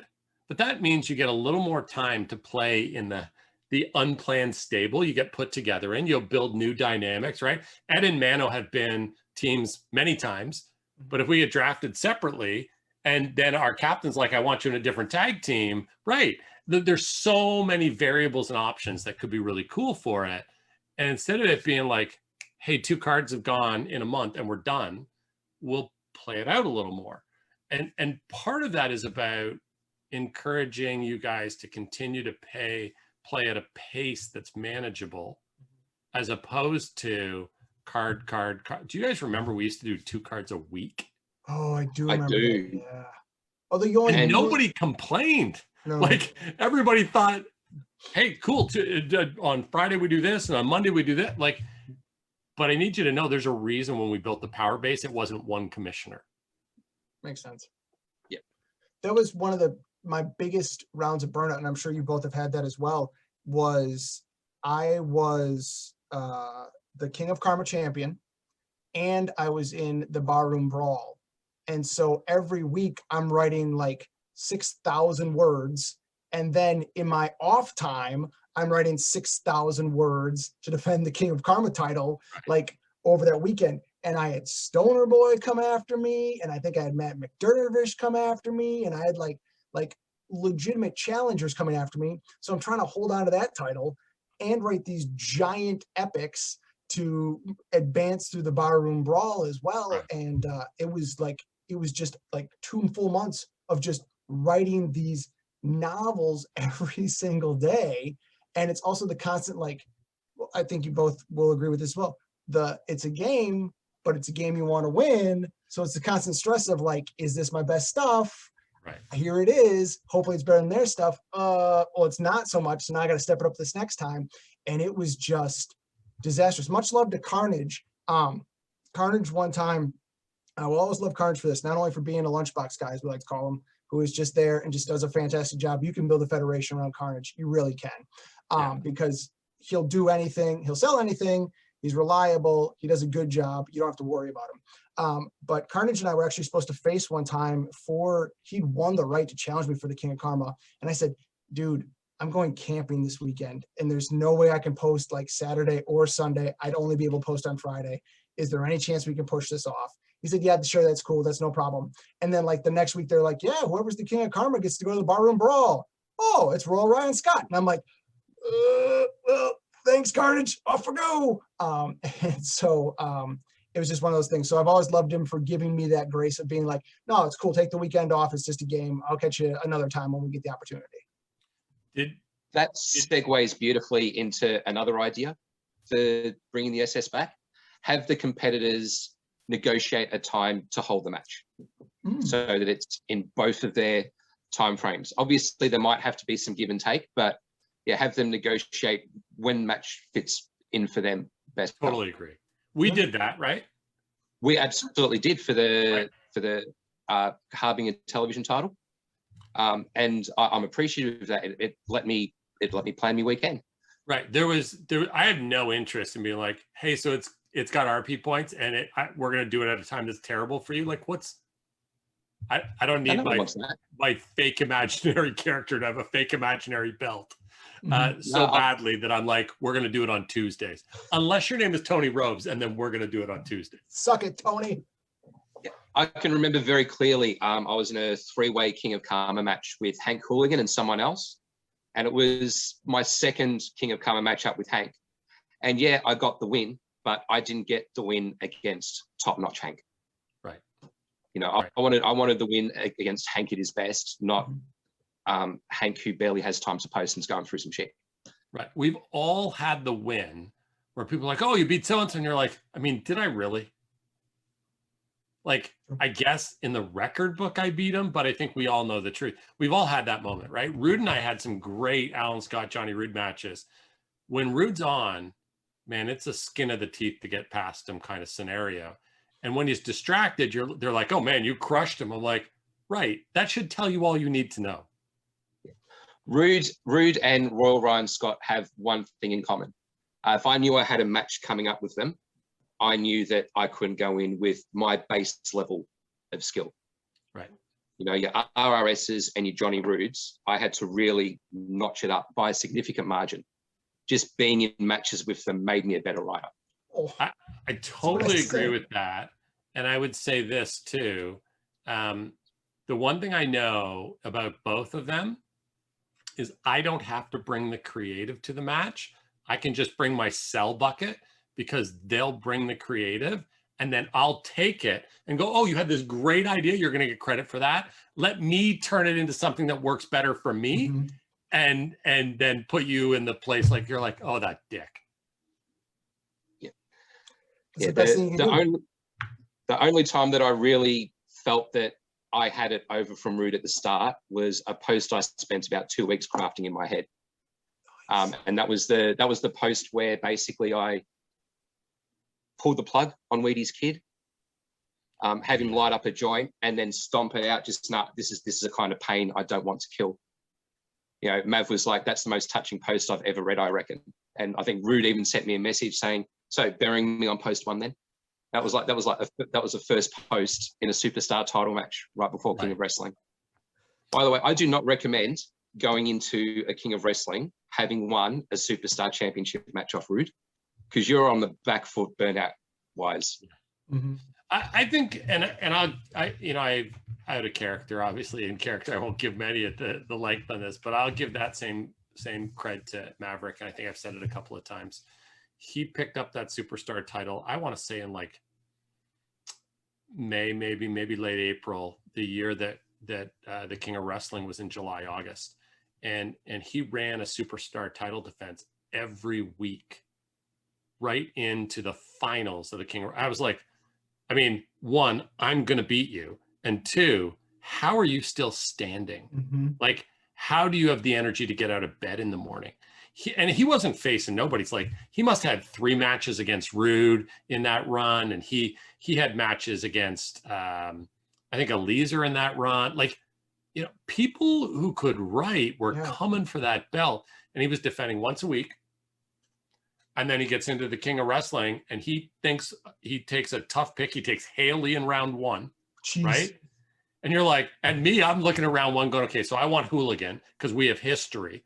Mm-hmm. And I take Hooligan and Hooligan doesn't show up. And he's looking at me going, like he showed up for 2 posts, right? and Storm's looking at me going, seriously? You couldn't? I'm like, well, we had history and I expected him to bring his A game and he didn't.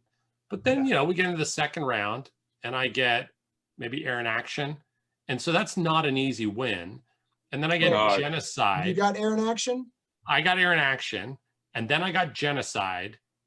And then I got Storm in the finals. But Storm took a hard road there and went 3 months of weekly superstar title defenses. I don't know how he did it.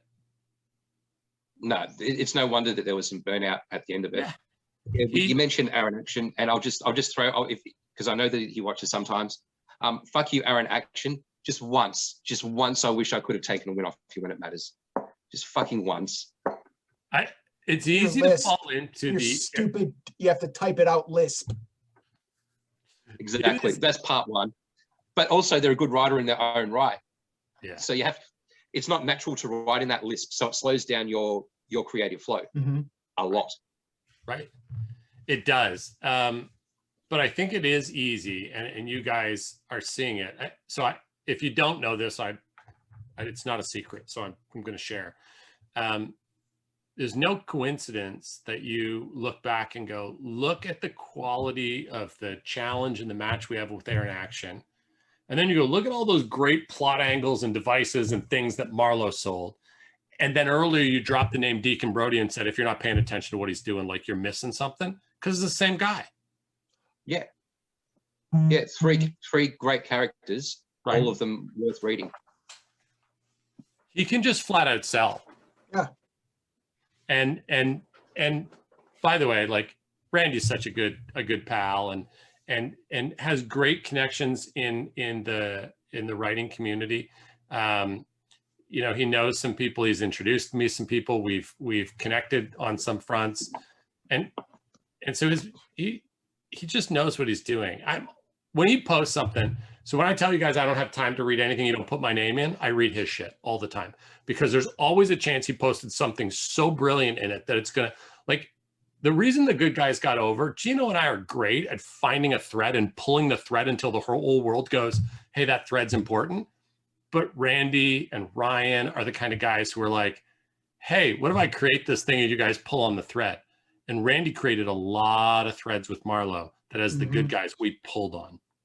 Yeah. If we bring back the Legacy Invitational, Brody and Jay-Z are going to be fucking formidable. Yeah, totally. That's going to be a tough team to beat. Yeah, absolutely. Hey, so let's talk about serious versus comedy, because you are both guys who can do both, right?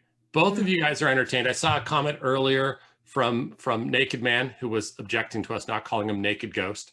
I saw a comment on the live stream in which he said, Mano writes me better than I write me. And I think that about Mano often, right? Like frequently. I'm gonna go kill myself. That's the best compliment I'm ever gonna get. So it's lights out, everybody. Goodbye. Yeah, see you later.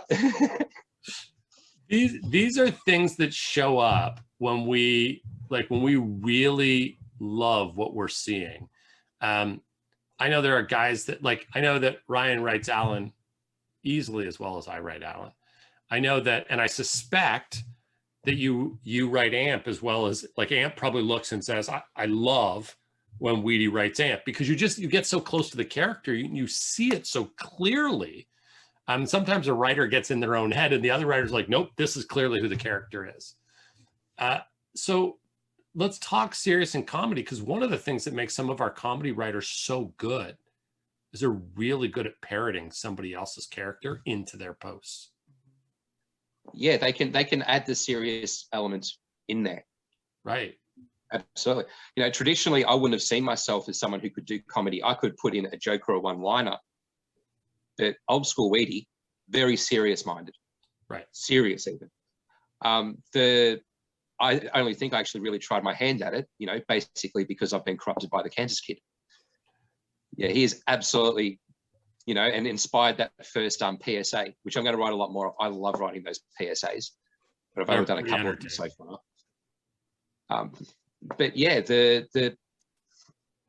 if you can, that's the thing. The comedy guys do have the advantage there. They already know how to write their character, and they could write a serious character without even thinking about it. Whereas if you can't do comedy, it's going to be really hard to sell the Kansas Kid. You know, being lazy. I think my first match back had the Kansas Kid, and Holland or Jay-Z. But anyway, there was the Kansas Kid. And I just basically played him wanting to play patty cake. And, you know, that was my real first proper attempt at it. So I feel lucky that I've been able to sort of slide into there and make it work. But it's not an easy thing to wrap your head around if you haven't done it before. And so we have this real influx right now, right? Obviously, the Kid is a comedy writer and a very good one. Obviously, Naked's a comedy writer and a very good one.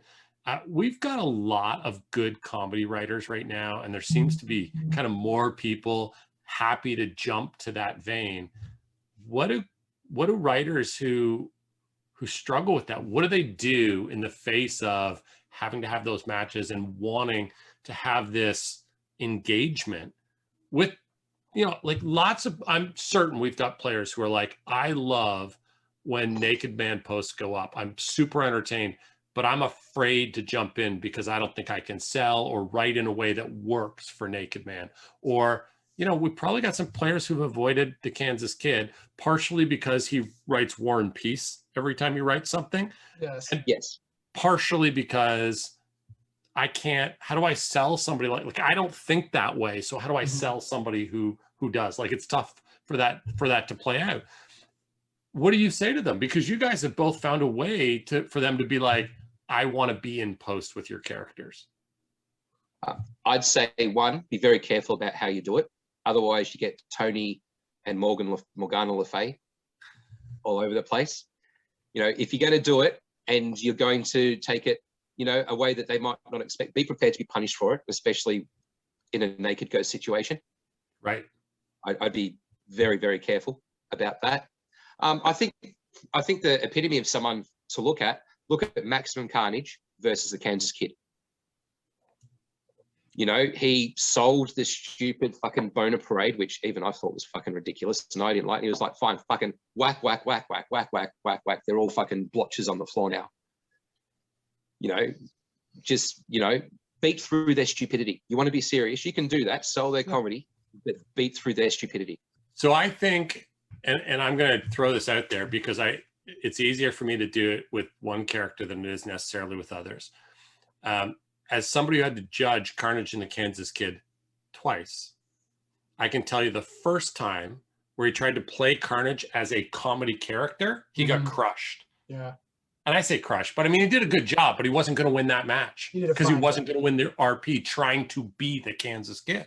And when he came back around and was like, what if I try to be more like Ed, like really lean into the Carnage side of it? He was him dealing with the Kansas Kid, and the contrast actually worked well for him, and he was much better off in that match. And I think that's the thing that you really have to do. If you're a serious writer, if you're a serious character and you're trying to play with comedy characters, one, I don't know, maybe this isn't true. I think comedy characters can be forgiving of your attempts to do it. Like, they're not going to take offense because they realize the character's kind of ridiculous. But I think what you need to play is you need to remember your character is still serious.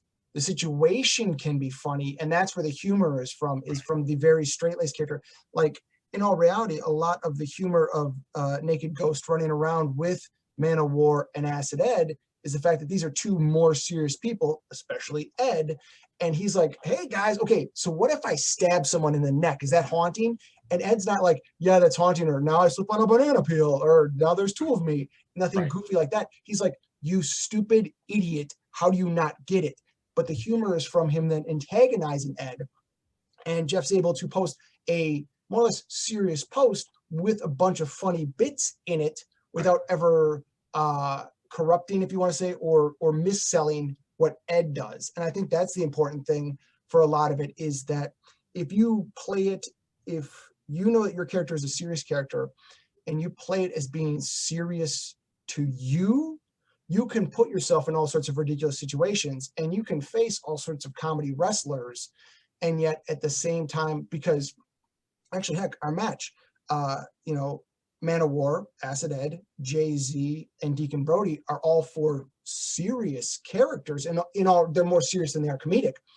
And the fact that Naked Man is like haunting them and possessing the body of the referee, and is calling in the referee's like adopted daughter, and brings in this random announce team from 20 years ago, like all of that, like we all took it in stride and said, we are having a serious match. And there's these comedy trappings going around it.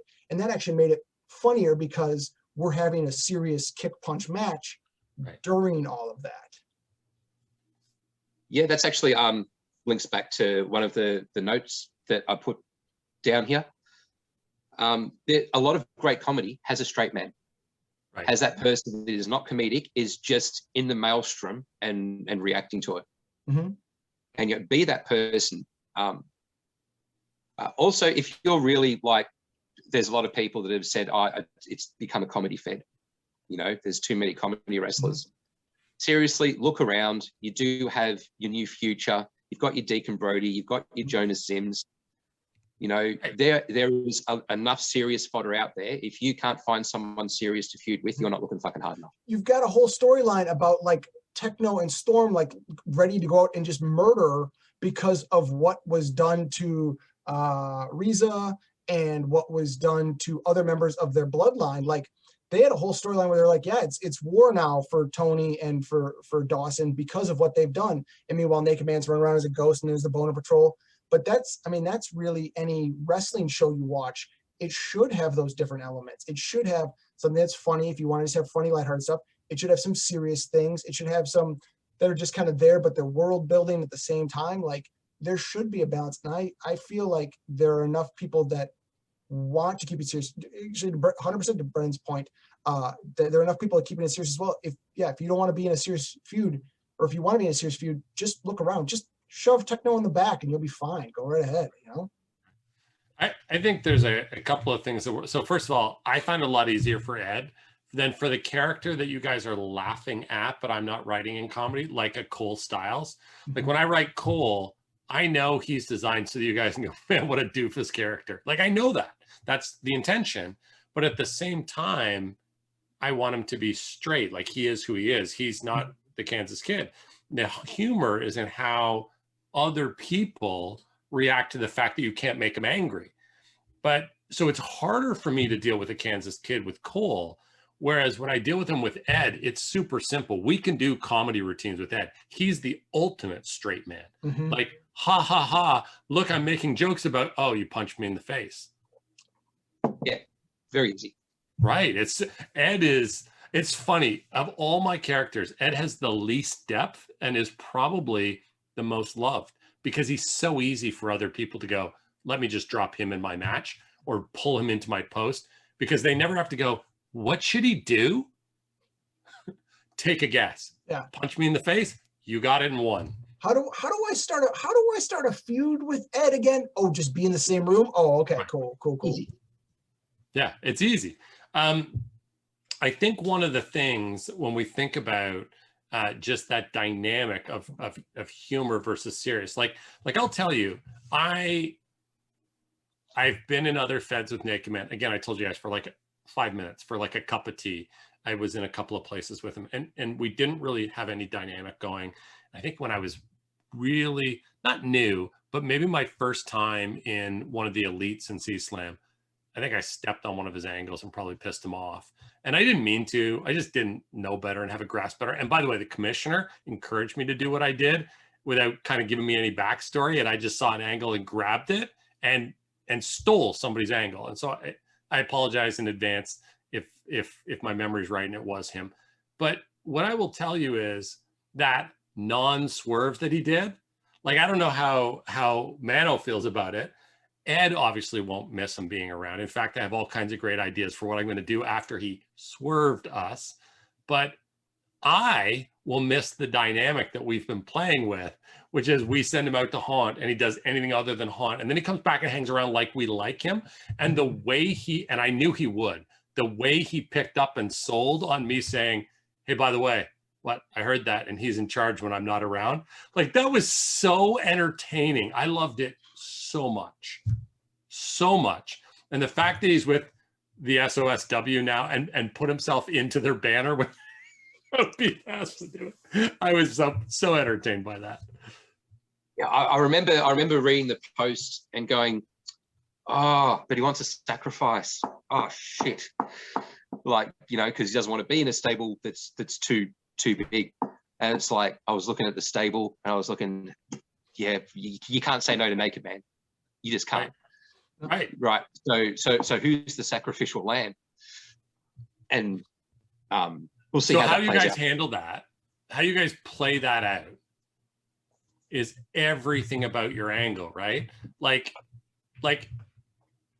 and I don't know what you guys have played with for ideas, but I can tell you what I would do. Like, if it's Ed and Mano and it's our stable, it's like, but somebody's got to go. We bring in another character who doesn't even know they're in the stable and kick them out. And we assume he doesn't know any better. Like, we do one of those moments so the other character gets an angle they can run with. Yeah. While we get Naked Man in. Mm-hmm. Are you sure you're not on the Society of Serious Wrestlers Discord channel? So here's what I will tell you. That's lifted off there verbatim. Okay. So, and what did it come from the Kansas Kid? I know that I can't remember. There was a few, but another idea was to just boot Athelia. She's not posting anyway. Oh. Maybe it would encourage her to. So if it encouraged her, by the way, I'm going to, running on tangents is what we used to call the show for a reason. I'm going to take a tangent here. I miss Athelia being around. I know that she had that angle with Person Peoples and probably realized after 5 minutes that Person Peoples was like the least interesting character in the Fed, but I miss Athelia being around. She put some great posts up.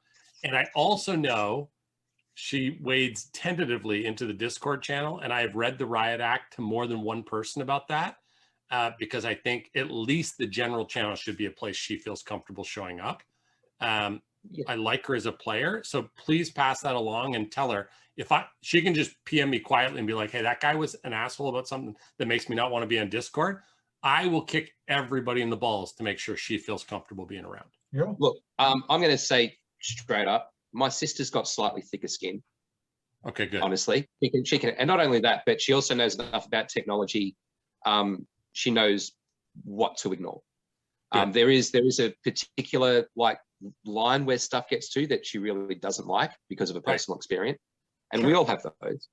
I think part of the problem is she took some time off, and then when she came back, she just had no idea where to jump in.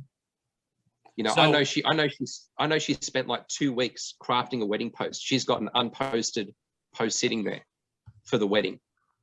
So Person Peoples is going to get written out anyways. Let him be a stay-at-home husband. Yeah, that'd work. Right? And by the way, Cole still considers himself Person's best friend. He'll treat her like gold. She can use him as an in, like she needs a road in. Yeah. And the thing is, like, this whole like Athelia and Kieran like being friendly with each other, that's got to be over Celeria because we have a history, and that is not right. Right. This whole Athelia being with Kieran's manager during the whole zombie thing, that is not natural. That's got to be fixed. So as long as she knows, right? Like, and I think that, and I pay attention just so everybody knows, like I do a heat check every week and I look at who wins matches and I figure out what the ranking should adjust to. And I know on the dirt sheet, I get a lot of crap for how the ranking, I'm not worried about that part of it. But one of the things I pay attention to is the players that drop, and right or wrong, I'm actually more sensitive. Like you guys know when I play Alan Scott, I'm like, I'm not fighting women. This is stupid. But when it's actually a female behind the character, and Angelica can tell you this, every one of my characters will get in the ring with her, right? My objection is to Wheels playing women and complaining that I won't get in the ring with them, right? Not to real females playing. I'll put you over. I'll get in the ring with you. I'll run angles with you, whatever you want to do, because I love that you play, right? I don't need to hang out in a sweaty, smelly guy's locker all the time. Yeah. Although I think the problem like Wheels might have is, you know, look how long they spent trying to get Jake Price over, and it just never happened. I've never seen an over version of Jake Price, but Faith is over. So I just want to be really clear about this. I think Jake Price suffers from a history with Nate Daniels, and not because Nate's not a good character, because that history, that time was fraught with negative energy. And I think also a lack of commitment. He basically is the $1 million man. If you can't get the $1 million man gimmick over, you're not doing it right. Jake Price is a character built to get over, but Faith is already over. And I ought to know because I helped make that happen with Ed. I was happy to put Faith over. And that's why in Jake Price's second round of the King of Wrestling, he's going to slap 3 valets. That's what we call a tie back. That's right. That's what we call a tie back. Brings it all the way back around. Right. I think anybody who thinks that Jake Price isn't a good character doesn't understand what Wheels was trying to do. There is no doubt in my mind that he was trying to find footing in the comeback and didn't find it quickly enough. And so kind of faded away and couldn't really get into it. And that's fine. If the writer can't get into it, that's fine. But the character is not the issue here. The Jake Price character is the $1 million man, and there is nothing wrong with that character. Yeah, there just didn't seem to be any traction. And, you know, Wheels is a pretty good writer. You know, they will move stuff forward. They'll go through that. They'll sell your stuff. But yeah, for some reason that you're right, there was no traction with Jake. Right, 100%. And that's, I think, one of the challenges, right, is not getting traction. There are some people, and I'm one of them, I wrote Cole for 2 months with no traction because I, by the way, I did the same thing with Alan Scott for 3 months before I found his voice. And it would have been easy. Time. What's that? That took time. I remember that. Early Alan Scott was bad. Just bad. Yeah. He was vanilla. He was anybody. He didn't have anything. Yeah. And actually, I should say this. Chance is one of the reasons I found his voice. I was in this vanilla place, and Chance put up some post where I decided he was just going to be honest, and I did an interview, and they asked me about losing to Chance, and I thought, well, if I was going to be honest, the honest answer is I hate having to put over a woman when it's clear I outweigh her by 150 pounds minimum, and that one hit would have ended this match. So that's what I wrote in the interview. And suddenly, he wrote Chance being like offended that I went out and broke kayfabe and did that. And I was like, oh, I know my voice. And that was the moment in which the dime turned for Alan Scott. Those epiphanies are great when you can have them. Yeah. They are. I will never get tired of that. I've no idea where this match is going. I've no idea. I might be having a drink or even like lining up a cigarette outside and like have that like just moment go, oh, I'm posting that. Right. Over Celeria was one of those ones. That's what I'm doing. And like, as a writer, you try and force it, but you can't. That's not how it works. You can't make it happen. Right. They just come to you if you're lucky. Yeah. And when they come to you, it does change where your characters. Like I remember being in the King of Wrestling against Gino for a shot at the finals. And I was so desperate to get to the final. Like I didn't mind if I didn't win in the finals, but I had to get to the finals. And as we were doing the match, I was like, man, this is so neck and Gino's so good.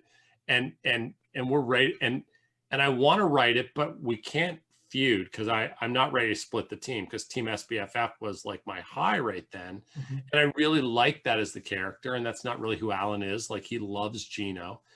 And the moment that I realized that Grayson could be behind the instant, like in the Instant Karma initiative, and that could be the big kind of turning point.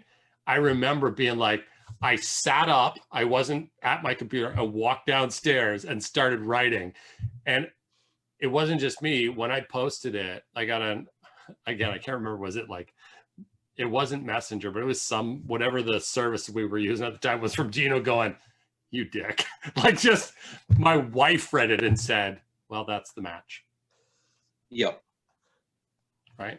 And it is cool when you have those moments. And for me, Alan Scott died the first time through. I played him with Bruce so we could be the new breed. And I played him and he died. And he was really this character I was like, about. And then Bruce came back. And so we were going to redo. And then Bruce left and I was on my own. And I went to NGPW and crossed Gino and Ryan Scott was there. And of course, we had spoken before and found out that we were both playing Scots. And I was like, aha, I have this idea. They're going to be related and we're going to cram together. And then I get into that scenario and I still didn't know like really what I was going to do with him. I kind of knew a little bit about his voice, but I didn't know how it was going to fit in Wrestle because previously I'd done it in FedEx and that voice in FedEx had been like a little abrasive and a little loud. And I thought, I don't know how this is going to get over in Wrestle. And then what I realized was Alan Scott like idolizes genocide. And that angle, I was in a match I thought I could win. And I thought, I'm not here to win the match. I'm here to make it clear to everybody that I idolize genocide. And so I did. And Gino and I just clicked off of that. And I don't think it was because I was putting him over and trying to help him win the match. It's the dynamic clip. And then the click with Ryan being like, why are we hanging out with this old guy? And Gino being bitter, like, I'm like 4 years older than you guys. Like he was so mad about it. And we found this rolling dynamic. Mm-hmm. And the fact that Alan was honest about everything else, but still called Gino grandpa and talked like he was super old was, I mean, that made me. And Chris has, come on the podcast and said, I thought it was a terrible character. And then you showed up back in Wrestle and I was like, oh, this is your best character. Like just a complete flip because you find the voice. Yep. That is. Yeah. I'm still not even entirely sure that I've honestly done that with Weedman every now and then. Like early on, honestly, I think Weedman was a blank slate. I was basically, a lot of other people actually crafted Weedman's character. I sold how they sold him. Mm-hmm. Right. And that was really easy. But but yeah, like an actual distinct voice, like this time for the reboot, I'm still getting my grasp on it. But I remember the first time I wrote just a normal shoot promo that seemed decent, and I was like, yeah, it's not my natural thing. Give me the story. Right. Let him just be someone in a story, as opposed to, you know, someone that's just talking a lot. Yeah. Which is why I will never go into an EFED. I was laughing about this the other day. So Bob Andrews, who I doubt is watching, but if he is, like, I love that you're willing to take the shot, because we're very different from an EFED. And so welcome, and if we can help you, great. But one of the things that I think about is this, like when you guys know this, King of Karma, Superstar Championship, one match is 6 months worth of work for an EFEDer. 6 months worth of work for an EFEDer. Yeah, that's insane. What? Okay. Yeah. Or those EFEDs where someone else writes the match. Yeah. So I don't understand that. I don't know how you would have a character. Right. I saw Bob on our Discord today saying, like, where do you guys do the backstage stuff and that kind of stuff? Mm-hmm. So he hasn't fully grasped the difference between, so either he's somebody's alt and they're playing it super clever, or he's a legit EFEDer who hasn't really grasped it. Mm-hmm. And as a result, he's going to come in and he's going to go, hold on, I just want to read today's, like, who was doing what backstage, and it took me 4 pages of writing. What the hell is going on in this place?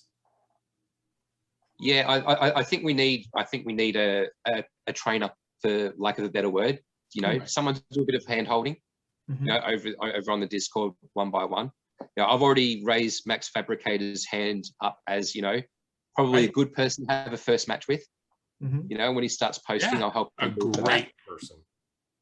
I think the other thing is, like, he's going to go, okay, so you guys have a card, like I just do my promo. Like, does not get, like, yeah, we're doing the backstage, what's going on in his life, setting him up, who's the character, cut your promo, right, get your ass in the ring and write the match. Mm-hmm. Yeah, but at the same time, like, if you look at, like, his shoot at Tony Rhodes, he's actually a writer. Yeah. He can write something absolutely confident. So I'm pretty sure he'll pick it up quickly once he's familiar with the structure. I think if he's got an appetite to write more of his character, the learning curve might be a little different. And by the way, we're seeing it, right? He put up his, like, he poked around and then he disappeared for 3 days. And then he came back and was like, here's my bio. And then he disappeared for 3 days. And then he come back and ask a question, because this is the EFED life. Hmm. You can have 17 other hobbies. Oh. Yeah. But he must have a serious interest, because if you look on the FedEx website, he's donated cash to it. Which is wild. Right? Like, great I really want him to I want for him to go, I want to write more. I like more. How do I get in? Like, I know for years there were people who were like, oh, FedEx, that's like a closed club. If you don't know somebody, you can't get in. You know what it takes to get in? A little bit of effort and a little bit of writing. Mm-hmm. That's it. Yeah. That's all it takes. Yeah. And so I hope that we get a chance to get him in and get him engaged and really help him pick this up. But I also think he's our case study. Can an EFEDer convert to what we do without us having a slower paced Fed? And you know what? We are kind of in that sort of, like, you know, as people have noted, my activity goes upwards, up and down. Right. So maybe it just needs to be sort of matched with someone else, you know, that are going on their kind of level. And, you know, you could even make it easier for him, whoever's, like, feuding with him or posting, you know, send him the Discord links just to the posts that they really need to know about. You know, they can look at the other ones to check out the world building, but, you know, this is what matters for your character right now. And you can just focus on this and trying to build that up from there. Right. I see Bill kind of laughing about the idea that he's our guinea pig, but the truth is, Lars and I talked about him on day one. Right, I saw him show up and I said to Lars, this is where we figure out how, when an EFEDer actually says, all right, guys, I'm interested. What do you guys do? Mm-hmm. How do we take them from the world they knew? Because they're playing Monopoly and we're playing Risk. And they're like, I hear you guys play the same game as us. Not really. Well, when we get to the top fives later, I'm actually going to have some words on that, because like the raising my hand for Max Fabricator is basically a paying it forward. There was definitely someone that helped me out early on. And yeah, first up, I think that's what we all need. Right. Oh, yeah. You know, not to baby us, but to push us. Well, So and that's what we've talked about this many times before. It was always one of the nice things about the indie feds in C-Slam, CyberSlam, what have you, is that the fact that, you know, because they're advertising or whatever, you would have, I'll make up a ridiculous number, like 100 new people join a day, and they would go into like 15 indie feds, and you had like, out of say a group of 30, you had like 5 to maybe 10 veterans that were good at what they did. They hadn't been called up yet, but you had people that knew how the game worked. And you had like 20 lunatics just running around, but there were enough people that if you could figure out, because I don't know about you two, but I ran in and I didn't realize you had to type in like HTML and all that. I'm like, Man of War runs in and hits blah, blah, blah with steel chair and says, I am here to be a champion. Good times. Ah, rah, rah, rah, rah, rah, rah. I think I typed rah, rah, rah 4 times. I don't know. And it's all one paragraph. And I posted it. I looked at it and went, oh, I'm a communications major and I am embarrassed that this exists on the internet. But then you figure it out and you slowly but surely learn how to do it. And some people fall off. They do it like one day and they never do it again. Some people do it for a couple months. Some people start to figure out where they hang. And I think that's the biggest thing. And we've talked about how this, I feel like it's better here. And I think that Discord actually helps because it removes the curtain a little bit. It's like, look, we're being dicks here, but we're not really dicks. Like we all, as long as you don't like Zack Snyder, you're fine. No, you're not. No, don't like Zack Snyder. As long as you don't like. Oh, yeah, then you're good. You're good. Yeah. That's right. Of course, like every rule, there's an exception, and the exception to this rule is Tony Rhodes. That's right. So I was just gonna say, I think the one thing about the Discord, and Rubs plays it a little bit, and I think as a result, other people play it. But I think it really did start with Tony, and Chris is guilty of this. Being in character on the Discord, I think creates a little bit of confusion, and it draws in character commentary from other people, and it would be easy to show up on our Discord and be like, wow, they hate this guy. It would, like, yeah. Yeah, and actually, I like Chris a lot, right? But the dirt sheet wouldn't be the dirt sheet without. Correct. The after dirt that first sheet episode, clearly in character. The podcast is clearly out of character. It's when the lines are blurred and you're not sure that I think there's a chance you're creating confusion for people. Right. Sure. And by the way, I mean, I have fun with it. I tease him with it. Some of you were on the other night and saw that, like, he goes to bed, it's 2 a.m. his time. And I know his OCD. So I'm like, at Tony Robes, hey, you still up? At Tony Robes, hey, you still there? Until he comes back on, and I'm like, dance puppet, and he's like, I fucking hate you. Like, yeah, that's a bit of a dick move at 2 to 4 o'clock in the morning. 100% it is. You're right. But this is the guy who will grab something that's OOC and talk about it in character. Like, he's asked for the trouble he gets. And I tell Chris this all the time in private chats. Like, you've asked for it. You want it. This is the heat, and this is. And you're doing it in a way that you're going to get it. You still haven't gotten what you deserve for Empire. You got years worth of. Right. You got years worth coming your way.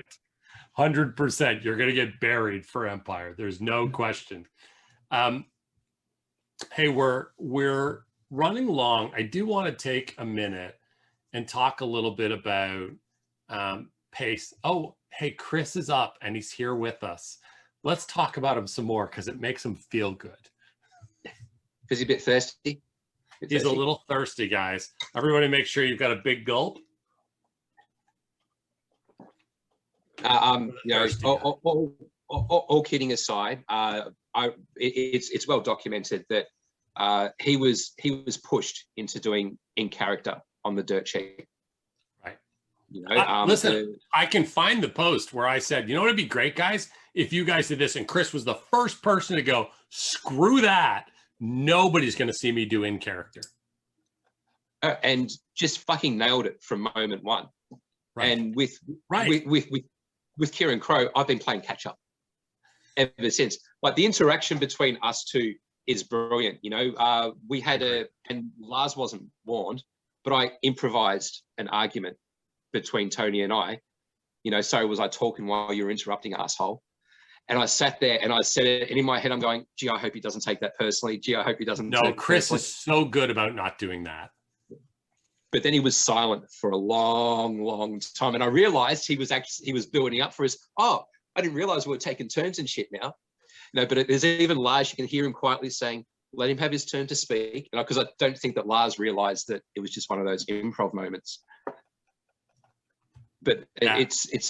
It's fun. It's fun to do. It does take, so people that are just getting into the promos and stuff and handing your promos in for the dirt sheet. Believe me, when I did my first episode of the dirt sheet, I did nothing but smoke for the 3 hours afterwards. It just hyped me and psyched me up so much. Yeah. You know, and there's a joke sort of like before the dirt sheet starts, I sit there, ultra still, just kind of waiting to go on. You do a great job. Easier. It gets easier the more you do it. Yeah. And we want to see more of your promos. And comfort on screen, right? So I think one of the things that, and I know you're thinking about doing more of them, Brendan, and Damien did them in Consumer's Corner. One of the things that helps you find that is just an interview in character where you don't have to like cut promo, but you can just be the character and answer the questions that they would ask. Like it does help you get comfortable being your character in that moment. And you saw like, I said to Damien, I think one of the things that would really help with Consumer's Corner is if you said to me, hey, listen, I'm not going to tell you everything, but here are 4 questions you should prep for. Mm-hmm. And so that I can think about it. Because I would have thought of Stable Wars first instead of just saying, oh, the next big thing for the Fed is we'll start touring again. No, the next big thing is Stable Wars. Mm-hmm. We might tour before then, but Stable Wars is the thing we should be talking about. And I had to figure out how to bring us back around so I could re-raise that issue when I was being Alan, the owner. But, you know, once you get a little ways into it, he's like, Jason Storm. I was like, fuck it, I'm going to wing it because I know how Alan feels about Jason Storm. And I did the same on Tony Robes. And I would love with Alan in the future when he says, hey, come do it again, to talk about any other character. Because Alan's, let's be honest, let's talk about the moment of truth. Let me give you what I think about this. And actually, we have a podcast we've been sitting on. Shreddy and I are going to do it eventually. We're waiting for the Reslut show to really find its groove so that we don't take anything from it. And it's going, Shreddy's going to host, and I will come on as Alan, and we'll call it 5 questions, and he's going to show up with 5 questions, and Alan's going to answer them all honestly. Whatever he wants to ask me. That's some nice, easy content that you can get going fairly quickly. It wouldn't even have to be live. Right. So you can do your edits. Yeah.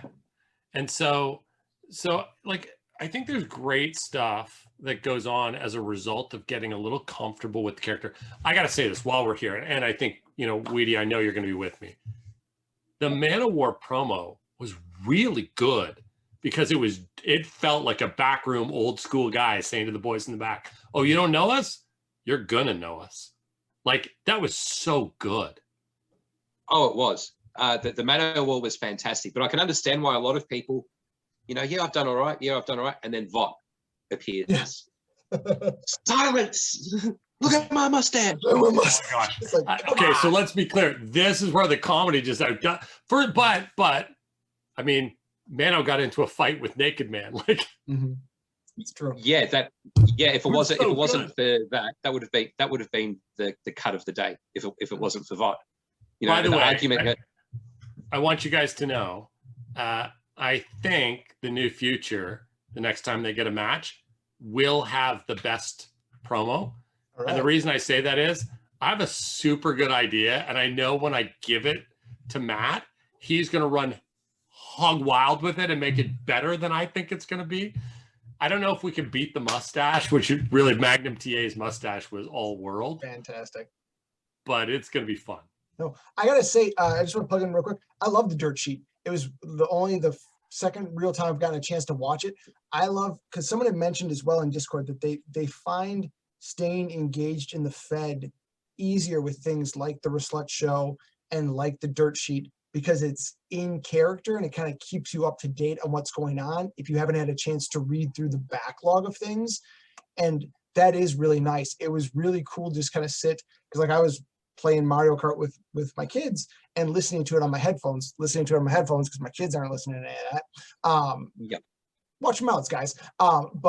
Just, it was just really cool to hear like all these characters building their feuds and getting to go, oh, okay, that's what they're fighting about. That's what they're fighting about. That's what they're fighting about, without having to go through like a week's worth of posts to figure out what. Guys, can I interrupt for a second? I don't want to. I really feel bad about interrupting, but another Fed and their main account, TKWA, has been on the live feed, is commenting, is asking about our boards. Like, I just want to say, first of all, we super appreciate that you take time and actually pay attention and watch and log in. Like, that's awesome.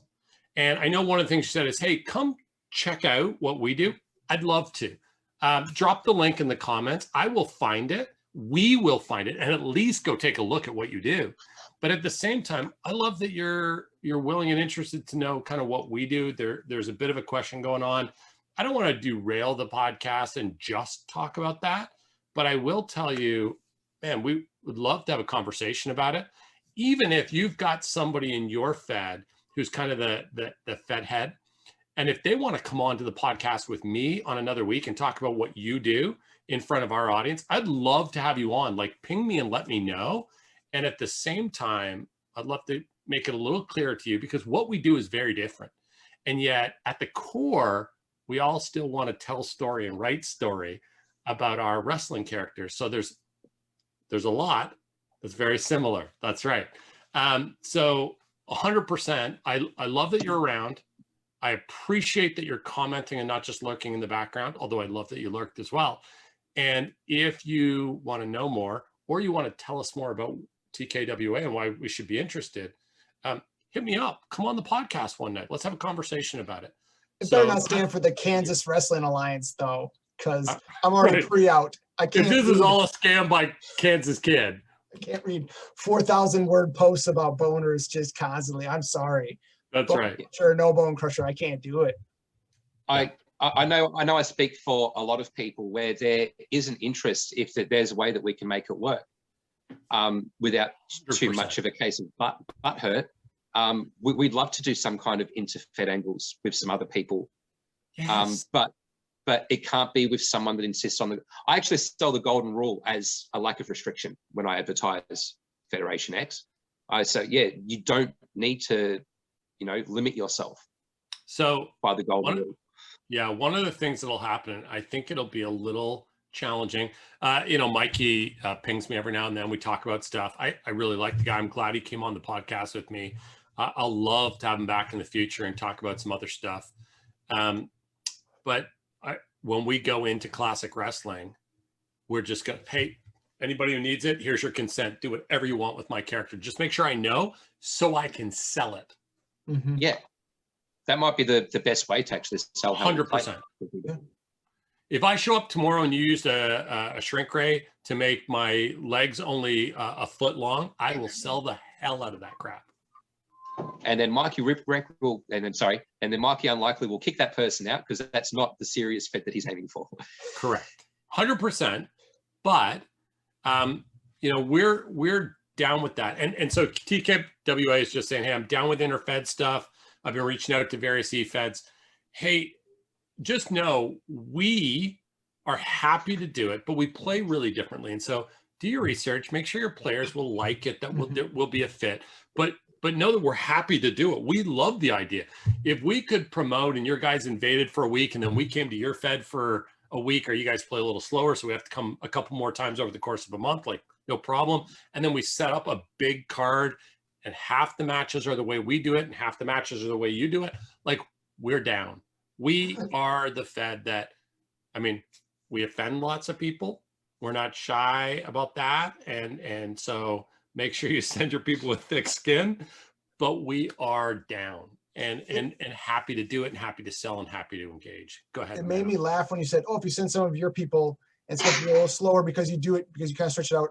I'm like, it would be hilarious if our people went over, invaded for a week and then left, because that was the storyline, and no one noticed it in their entire federation, because that's how slow they run things. Right. And they're just like, what are 15 new posts doing on this board? But oh, this well, is, whatever. Yeah, right. And this is what I say to people all the time, right? They're playing a different game, who at its core has the same purpose, but they're playing a wildly different game. So I don't know all the games, we in Australia, I don't know all the different games, but like, are you playing Risk? Are you playing Diplomacy? Like, they're both about dominating the world. They're played entirely differently. Yeah. Yeah. And so the theme is the same. The mechanics are different. Yep. Right. So I love it. TKWA is like, hey, we're R-rated. You guys don't have to worry. I'm like, that's good news. We have been known to make some people butthurt. So one of our 5 tools, the 5 tools of baseball, we talk about people who hit for average, hit for power, have a good throwing arm, fielder position, like all those things. One of the 5 tools of e-wrestling where we play, TKWA, is butthurt defense. Like, can you take it? Because somebody's going to give it to you. So I love it. Feel free to reach out to us. We're open to the conversation. I see comments about streamers and game streamers. Certainly, we have people who are into that, and Mav does some of that. Yeah. And there's got to be a way. And if the promotion gets 2 of our guys to want to hang out and play extra time in your fed, we've got guys who have the time to do that. And at the same time, if one of your guys is like, I love writing more, let me come spend some extra time in your fed, we'd love to have them. So if we can cross promote, if we can do stuff together, do not be shy. Yeah. This is why we're here. It's why we do it. And I love that you came and showed up. Thank you. Genuinely, thank you. Yeah. We all like the opportunity that the podcast and the dirt sheet has to give extra eyes on what we love to do. We didn't do it for almost a decade, some of us longer. It's crazy to me. Tell me you can think, like, you go, okay, so for the last 3 months or whatever, a little shorter for Mano, like, hey, we're in again. And we have all these extra tools. And when I've got 5 minutes, I pull it up on my phone and I look at the Discord and I have a couple of laughs because people are doing dumb stuff. 10 years, guys, or 8 or 9, whatever it is, it was more than 5. We just were like, nah, thanks. Yeah, I remember Maverick went to try to reboot it. I think it was not too long after the Bird Memorial card. 2016. I think Mav tried, and I said I'd try. I was very busy with university at the time. Had to learn a whole different sort of writing for that. Had to unlearn a lot of the bad habits that you assholes taught me. And I was like, I'll try, and I didn't even show up for the Burnt Memorial card, let alone the afterfed. But and I think it's been brought up before. The pandemic, for its many ills, has given us all an opportunity to get together again. Even though our pace is slow, it's given us Discord. Even just the Discord that we can hang out, like that's worth it alone. 100%. I love, and I keep saying this to people, like, every time we do something, and especially when we do something that's in the classic vein, we get, one day somebody's going to show up. And by the way, this is my weakness. Like, there's only so much I can do for you guys. One day somebody's going to show up and go, did I tell you guys that since we played 10 years ago, like I became a computer programmer? Do you guys want to build a better site? Like, it's the one thing I can't do. I don't have the skill set for it, or I would have done it. And we're going to go, hey, yeah, that'd be kind of cool. And the day we have a single solution site like Rassel was, I'll pay for advertising so that we can start bringing in newer players, younger players, and introducing them to the way we play. But until then, man, all this new stuff we're able to do with media has been amazing. Really cool. Yeah. Yeah, I know it's been mentioned more. I've said it plenty of times on the Discord. It was the 1 or 2 podcasts before you had Gino on. That's what got me to post again. Quite a few people are rediscovering their love through the podcast, and I suspect soon through the dirt sheet as well. I love it. I love that. Well, look at the podcast. Like we're having a conversation with a Fed we didn't know existed, who plays differently than we plays, but said, "Hey, we're interested. Let's have a conversation." Love that. Like, how does that happen if we don't do podcasts? Well, you'll remember, like the podcast in the old Running with Tangents, there was talk very briefly of me being on there, and then us realizing that Southern Australian internet was not going to allow that to happen. Just it wouldn't work. That's right. I first of all, I love. I need to say this because everybody kind of had a laugh, or maybe you didn't get the joke when I said this is the Austradiacast. One, I knew that Ryan was coming, so part of the good guys, right? The whole Australia bit, and also Weedman swerved Australia and hated the Australia kind of thing, but just so everybody knows, it wasn't just the Stan Daniels thing that made Australia happen, right? Part of it was Australia and Canada are both part of the Commonwealth, and so for me, when I was telling the story, it was a simple thing. Like, of course, they're good as well because we have fellowship, right? Like, this is a thing we share. And it's something that you actually see in real life. So believe it, maybe not so much nowadays, but a lot of like kid shows or young adult shows in the late 90s or early 2000s, there were joint collaborations between the Australian film industry and the Canadian film industry. Right. A shit ton of them. So it was interesting. When I was in Australia, and now it's more than 10 years ago, the last time I was in Australia, I flew in for work, and the lineup was hectic. And I'm like, oh, it's taking forever to get through customs. And I got to the front of the line, and they went, American? And I went, Canadian. It took me 30 seconds. They were like, yeah, exactly. Oh, yeah, you're good. Yeah, and that was the whole conversation. You're a subject of Her Royal Highness. Right. Yep. You have a right to be here. And so it's so interesting. So, because my wife and I have talked, like I got a job offer while I was there.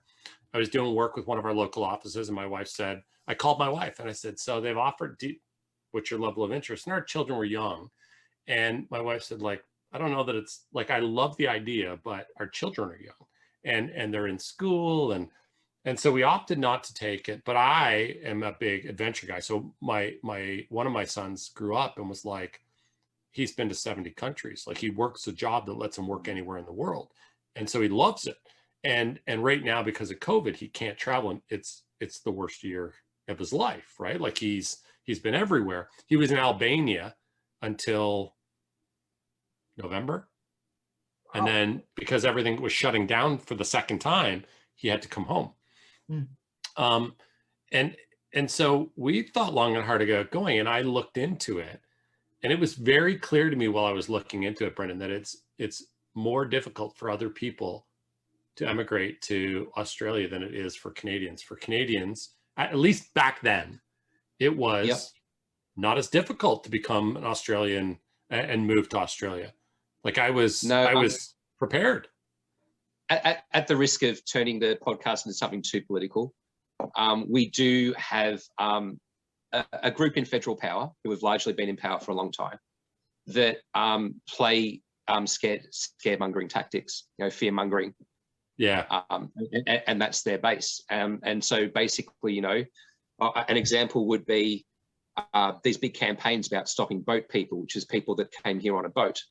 There's right. all these illegal immigrants coming here on boats, but the actual statistics showed that 99% of illegal immigrants came by plane. Right. And they were fine with that. Right. As long as they don't come on a boat. Oh, exactly. Yeah. And traditionally, because people that came on a boat weren't the right creed or color or religion. Right. But that's been happening since the 70s. People have kind of seen Australia as a place to go to. Yeah. Hey, quick shout out, Chris, our new Chris, who is on the live stream, is Canadian and is the Fed head and the owner of TKWA. So, hey, welcome. And also, if you're ever interested in becoming Australian, you're welcome because you're a naturalized citizen of Canada. So, I know that is completely lost on you as a joke, but everybody in FedEx will get it. Yeah.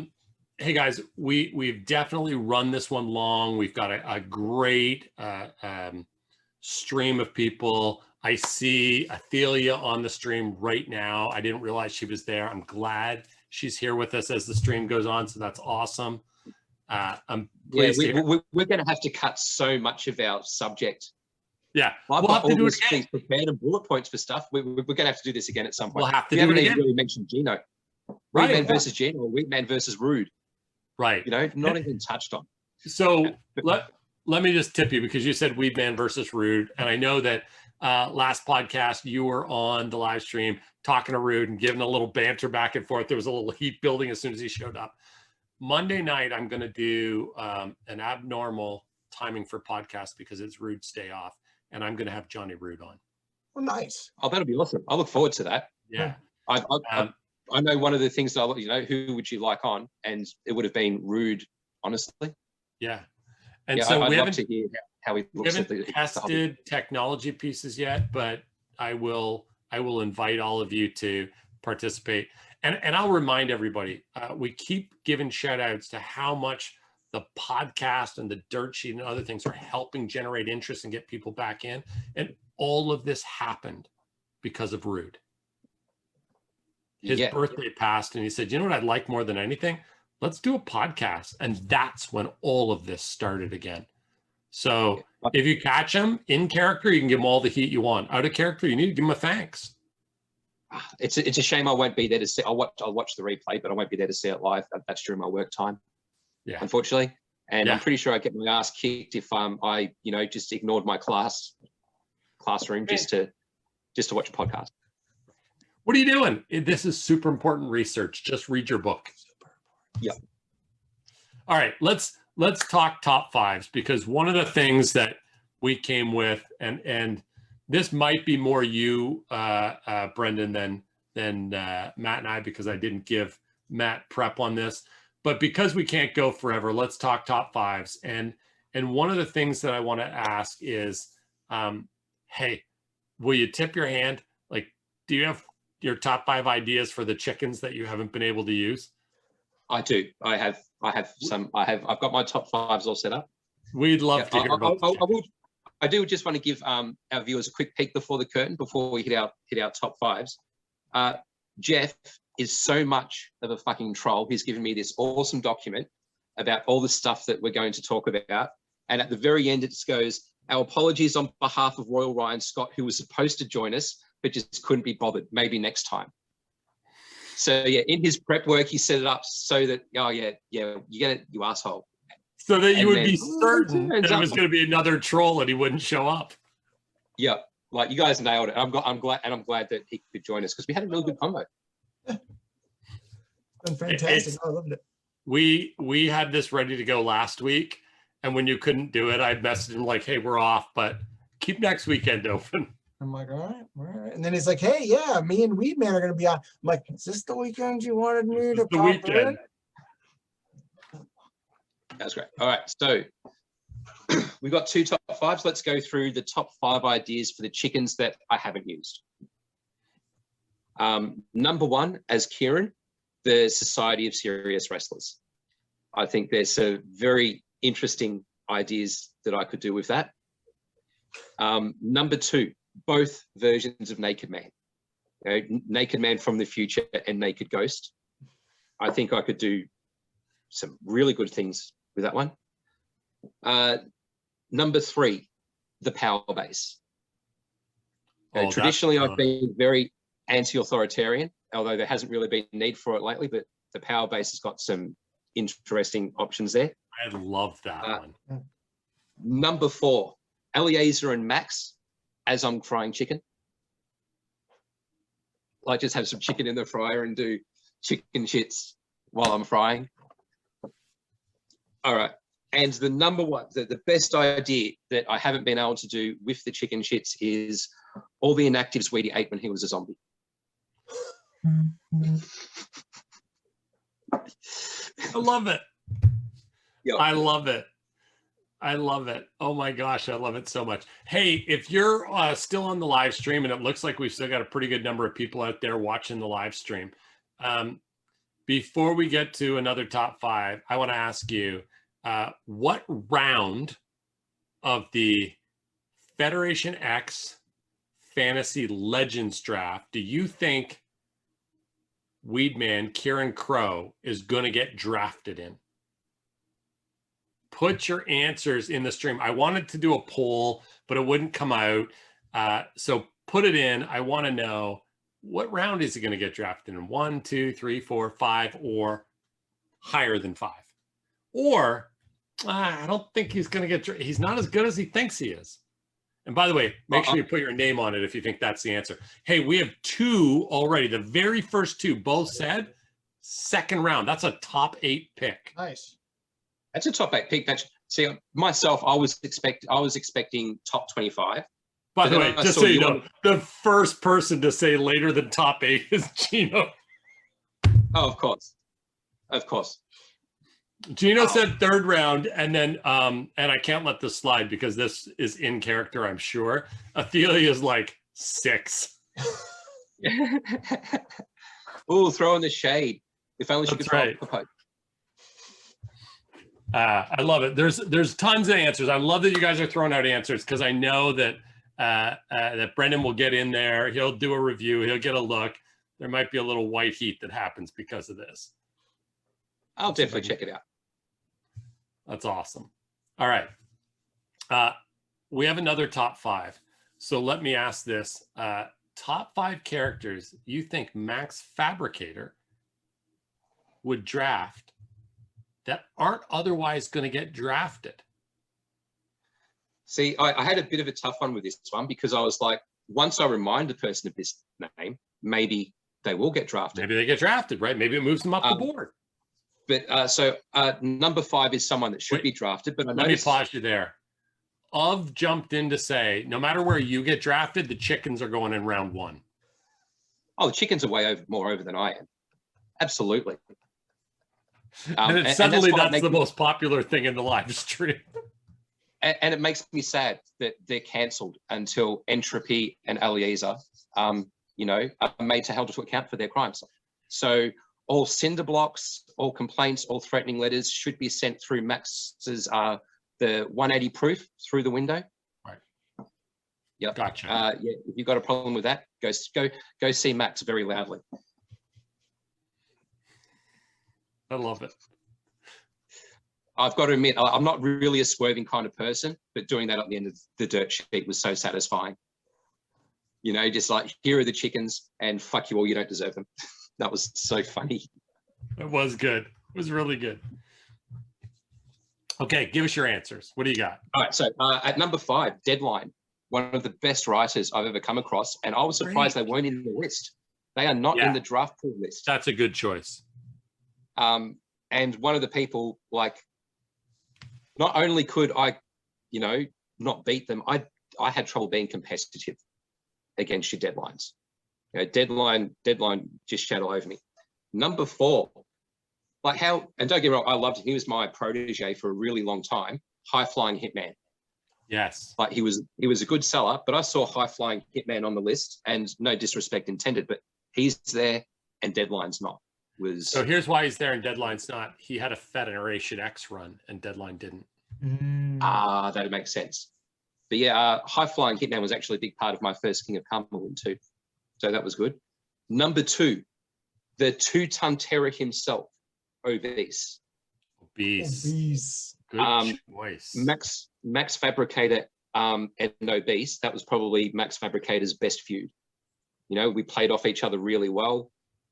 Because Max Fabricator had kids, and one of them was always somehow getting involved and getting away from the people that were meant to watch him. Ethan was always trying to get involved in his dad's matches, and Obese went with it really well. So right. Obese is number 2. Number 1, I'd be surprised if a lot of you have heard of this one, but you will know the person behind them, the Freak.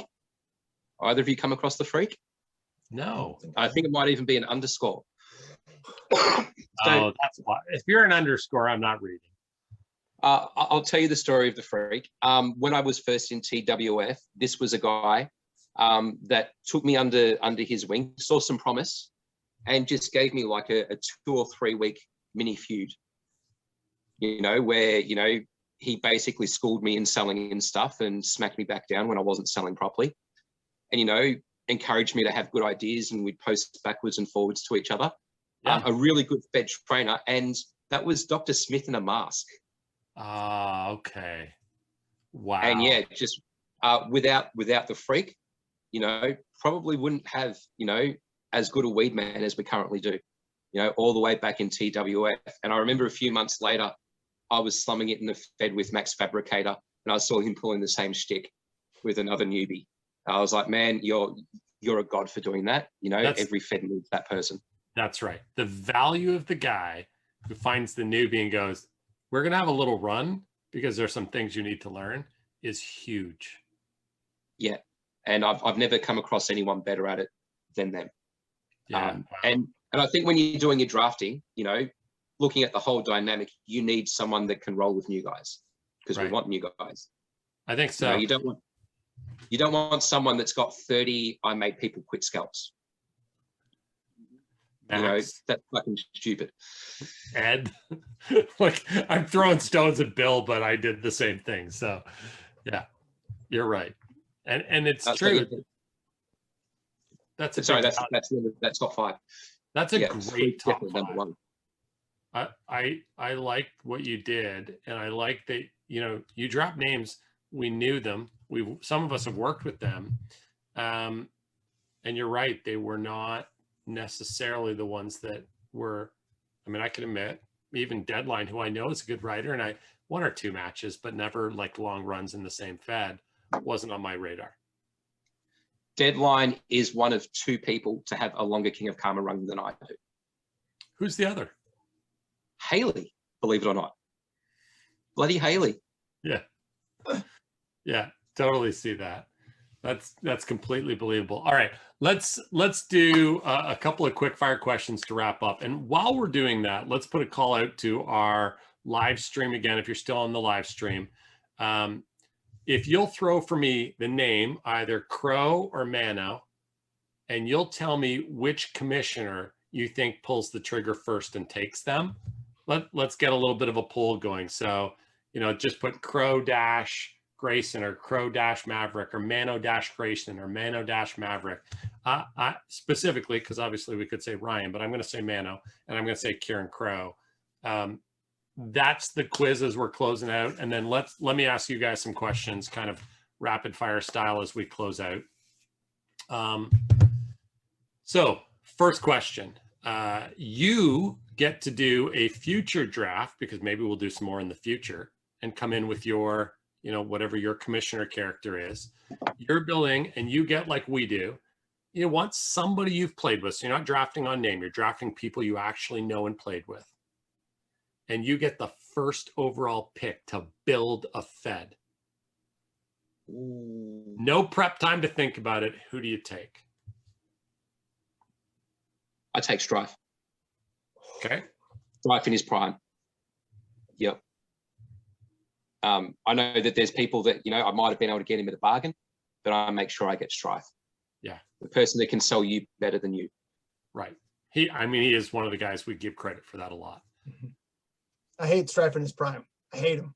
I hate him so much. By the way, Strife is the guest I've chased, just so everybody knows. I've been chasing Strife for 3 months. Nice. We have a line on him. He goes dark and quiet a lot.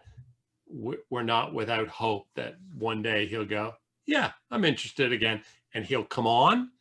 And you know me, my number one hope is not only will he come on, but we'll see him on the boards again. I didn't even get to tell my Strife story. We have to do this again. We will do this again, for sure. I'm gonna, not to butter him up, I'm gonna say Gino in his prime, just because he does such a good job of telling stories and selling things, and he does a good job of moving multiple storylines at the same time. And he's a dick, but not the sort of dick that'll typically chase you out of a federation. And so I think he'd be a good character for other people to come in and battle against, because I think he can keep multiple plates spinning at a time, and he can encourage you to step up to him. through long form storytelling. Right. Hey, what round do you think you go in? Honestly, initially when this was discussed, I was like top 25. But having seen the conversations with you and Mav, except for Titus Fucks, easy top 16. I reckon I'm easy in the top 4 rounds. Is it just people that are active right now? Nope. Whoever you want in their prime. Then and by the way, we say whoever you want, but we're building a concise list, so we all have to pick from the same list. We can't just kind of sandbag and sit on some names and hope everybody forgets them.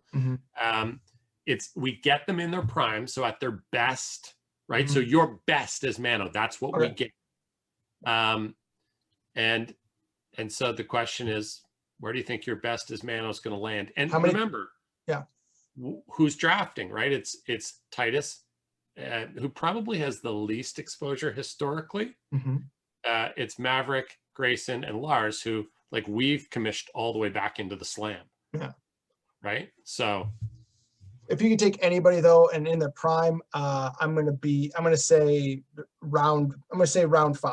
I wouldn't be surprised if Maverick didn't take me earlier just because of our history together, but I also would not be offended with the sheer list of names that are always mentioned. And I'm always like, oh yeah, they were really good. I would not feel bad if I was, again, round 5, which is still top 20. So that's not bad at all. Right. I reckon it's tough. Either Mav or you would probably pick me up. I know Titus Fucks isn't grabbing me. Doesn't think Weedman's a good character. Or maybe he's just he's trying to, make me cheaper. And Lars is fairly new to me, but I think Lars has gained an appreciation. So, yeah, but at the moment, Jeff or Mav are taking me, I reckon. Yeah. Well, so I do think this is the interesting thing, right? Asking these questions, what's happening is all of us there's 4 picks around, and all of us are sitting on a list that we think.